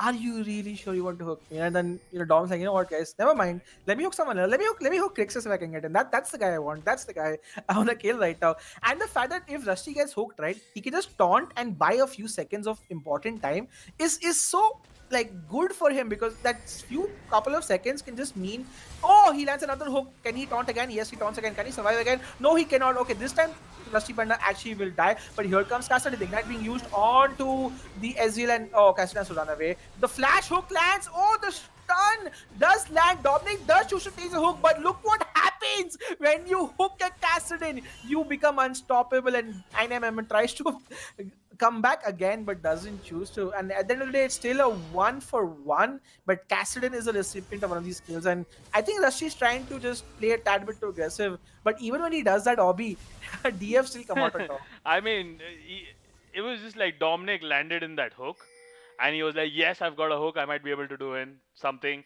Goes in and gets slapped right there by Cassidon. Cassidon just slaps him in the face, and that was a kill. Cassidon is untouchable right now. I don't know. Is there a way to kill this Cassidon? I think there is, but only if they are able to kill someone else first. Like the best thing right now for L9 is that yes, they have Ganja, who's 5-1. He's completed his 2 items, and he has a lot of damage. He's going for a Dead Stance nest. Dead Stance is gonna be really helpful for him to possibly survive the initial burst. So if he can do all of these things, then yes, there is a potential for him that Ezreal can just out damage him. Because like make no mistake, like yes, the Castle has a lot of mobility, but he can be burst down. Right, and that's what we need to look for, because his Seraphs is not up yet, which means that he does not have a shield to protect himself. He does not have flash. So if they do want to kill him, like now would be the opportune time. But again, they have the on scaling. On is like not yet completed his second item yet, and Set's already done 2 items already. So he's at a great spot. And you can see another fight happening right now. Oh, Kaisa tried to Almost, steal, almost. but Ganja has just like got it with this Q. So like we said, Obi, like because there's nothing to take in the map right now, teams are just farming and supports are just trying to get caught out and see who dies first. And so far, Rusty is winning that fight. But now with Dragon being up and all summoners being up except for the flash of Dominic, I think we could potentially see the last team for the game. Yeah, I You know what I mean, mean? I mean, it's just 3 levels more. It's the Cassidon is already 13. It's just a matter of time before he reaches 16, and then he's like, you know what? All 5 of you, mid lane, 5v1, let's go. Yep. And I think they don't want to fight Dragon. But the question is, how long do you not want to fight this team? Because Cassidy is like going to scale up to level 16, right? So it's just so confusing to be in L9 shoes right now. Because what can you do? Now, what they are trying to do is see if they can catch Tolmi again topside, but that's not going to happen. Also, Dragon, number 2, the second Cloud Soul. So the good news is because they got the first 2 dragons, Obby, the Elder is not going to spawn anytime soon. The Soul is still a ways away. And with Ezreal maybe scaling up to be a late game monster and maybe Cassidy getting caught out, there is a small world where they can still win these team fights.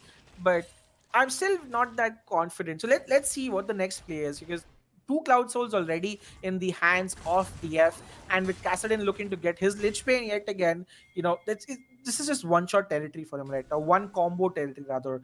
And Cassidy is like, who's going to stop him in this one? Who's going to answer him? Like they're sending the Karma, but Karma with an Ardent Sensor, Athene's Unholy Grail, is not going to have the damage nor the healing to survive this matchup. I mean, Karma is 12. Cassidon is halfway to 15. So the moment he gets Lich Bane and he's 16, he's gonna one combo, one shot Karma before she can even move. And that looks very scary right now. It's just, all I can say is LowNine is delaying the inevitable.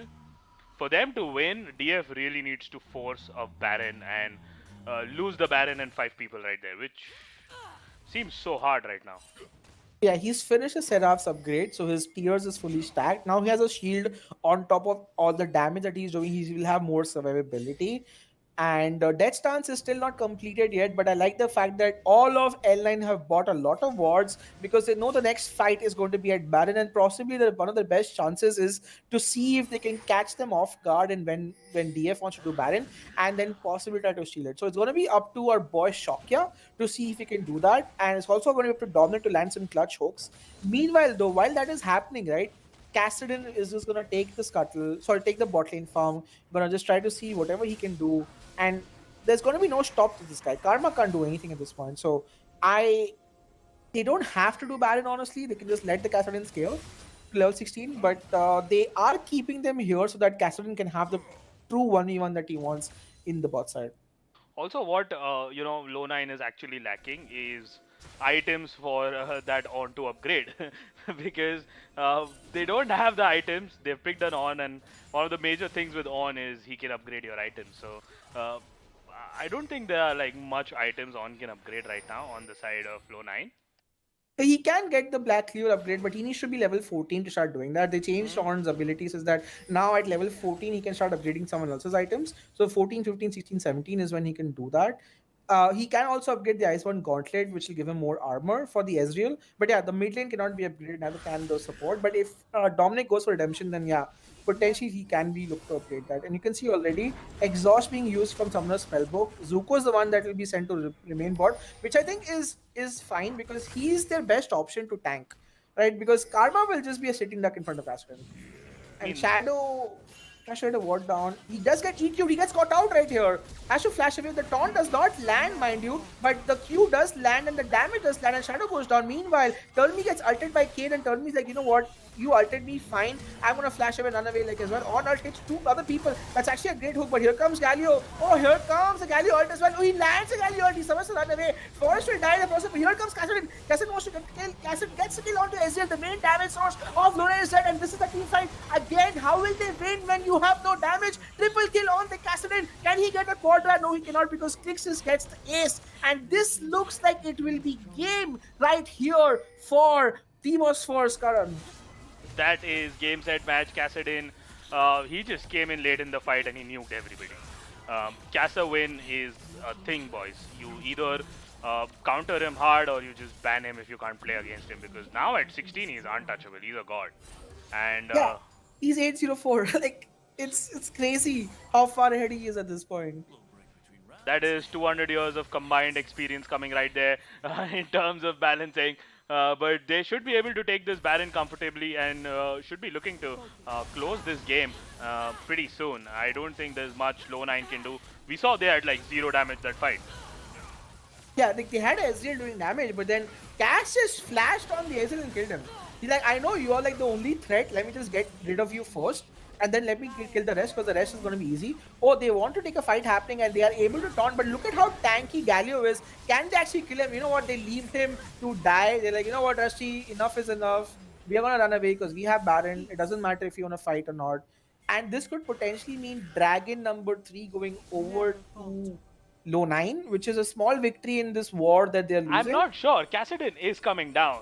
He's Ooh. 16. He has his Lich Bane completed. You don't want to mess with the Kassadin boys. That's the question. Let's see what happens though. There is Smite, but never mind. They actually decided to run away. I think they could have fought, but Crixus was at base and he had to buy his items as well. And yeah, small victory here. The Baron siege or push will be deterred a little bit because of that. But they are regrouping now. Kassadin will be sent mid bot, and the whole team will go mid. Top is already gone, so that helps. Oh, the R lands and Dominic gets caught but doesn't realize at 9mm. What can he do? He lands it again. Oh my lord, this guy is looking to 1v3 right now. Will the third R uses that to run away. But you can see the fear on LowNine. Like they want to fight him, they sort of don't want to fight him. Like, you know, they are making very sure that they don't get caught out by the castle damage. Four people saw one Kassadin and they were like, nope. I ain't gonna fight that. And smartly decide to back off, but they backed off too far. The Kassadin is just going to knock the turret down. And you just look at 9mm right now. He is so fat. He He is. has a Magi Stoles here, like at this point, because he knows he's not going to die anymore. That's it's gonna be crazy. I think he can stack it up by the time this game ends. And mid lane tower under siege, all is nothing L9 can do. They land a hook. Will they go in? They do want to go in. RT from Karma on ult as well. Here comes Set. Set uses the ult onto On, and On will take a lot of damage. But look at On. He's so tanky, but doesn't matter. He still dies. Fixes gets a kill onto On. On the other side, no double kill for Kixes. Triple kill for Kixes. Can he get the penta? Is the question. Can Kixes get a penta on the day that he wants to win his game? He has ultimate. He goes for it. The 2v1. Can he win this fight? He's trying to do as absolute battle. He can. 4 people. Quadra. Oh, the penta doesn't count for this point. And Ace and J4 steals his penta at that point. But it does not matter, Obi, because when all was said and done, this resurgence from Deimos Force, this utter domination in this series and the semifinals have made them win the SACL Season 2 in glorious fashion. Here are your champions, guys. Obi, what do you think of the series? Turfy coming through, and like you saw in the last fight again, they had no focus on that Kaisa as she just ripped people apart. And with that being said, let's take a look at the damage chart. Surprisingly, the max damage is still that Ezreal. He did manage to pull off insane amounts of damage, but all the other people, they just couldn't support him enough. He's not a hyper carry at the end of the day. I mean, sure, he can poke you, he can do a lot of damage, but he cannot 1v5, and that's where the Cassidon steps in. GG, well played. Deimos Force has finally broken the second place curse, and they will be the South Asia Championship League Season 2 finals. Bishi, it was a pleasure casting with you. Would you have any final thoughts before we wrap this game up? Yeah, I mean, I feel like a lot of people say that, hey, we should give MVP to like several people in the team because everyone, like one person's played so well. I honestly cannot think of one person in this team to give an MVP to. I think the whole team as a whole have done their job really, really well. As I said before, everyone played a huge part. I think Forest coming back in this team and providing them the much needed experience and shot calling propelled them on to new heights, which is why they were so dominant on the day and deservingly so, Obi. Like they finally got the prize possession. They have broken their second place scores and they have come out with a dominating performance and like heralded themselves as the now undisputed strongest team in the South Asian scene. So now DF is going to be the team to beat for everyone else. And with how well the Khan Rose have played and how well our boy Savage has played in the mid lane and Rusty and Forrest just being the pillars of the team in making sure that the engages are on spot on, I think this team deserves the victory and how, and really also want to give a quick shout out to L9 because L9 played their hearts out in the whole series. They were able to defeat Exilances, caused a lot of upsets heading into the finals. And, yes, the finals was a bit not in their form, but they still put up a great performance. And, GG well played to both teams because they both had a great series so far to reach the finals. And with that being said, it's a wrap, boys. GG, well played. Thank you, Bishi, for joining me. This is the end of Season 2. Props to DF. They are our champions for today. We'll see you guys later. Peace out. Numerous forces aimed at the earth.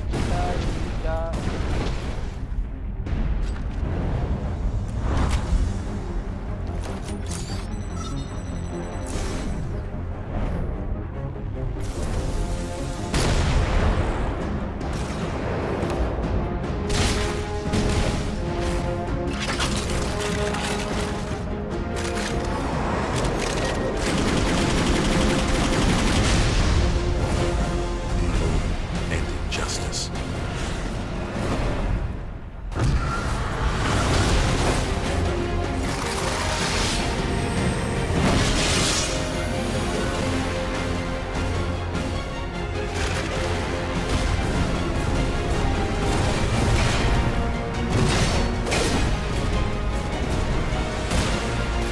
Let the glorious battle begin.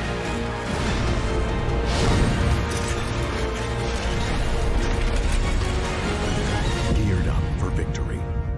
LG UltraGear Gaming Monitor. Numerous forces aimed at the earth.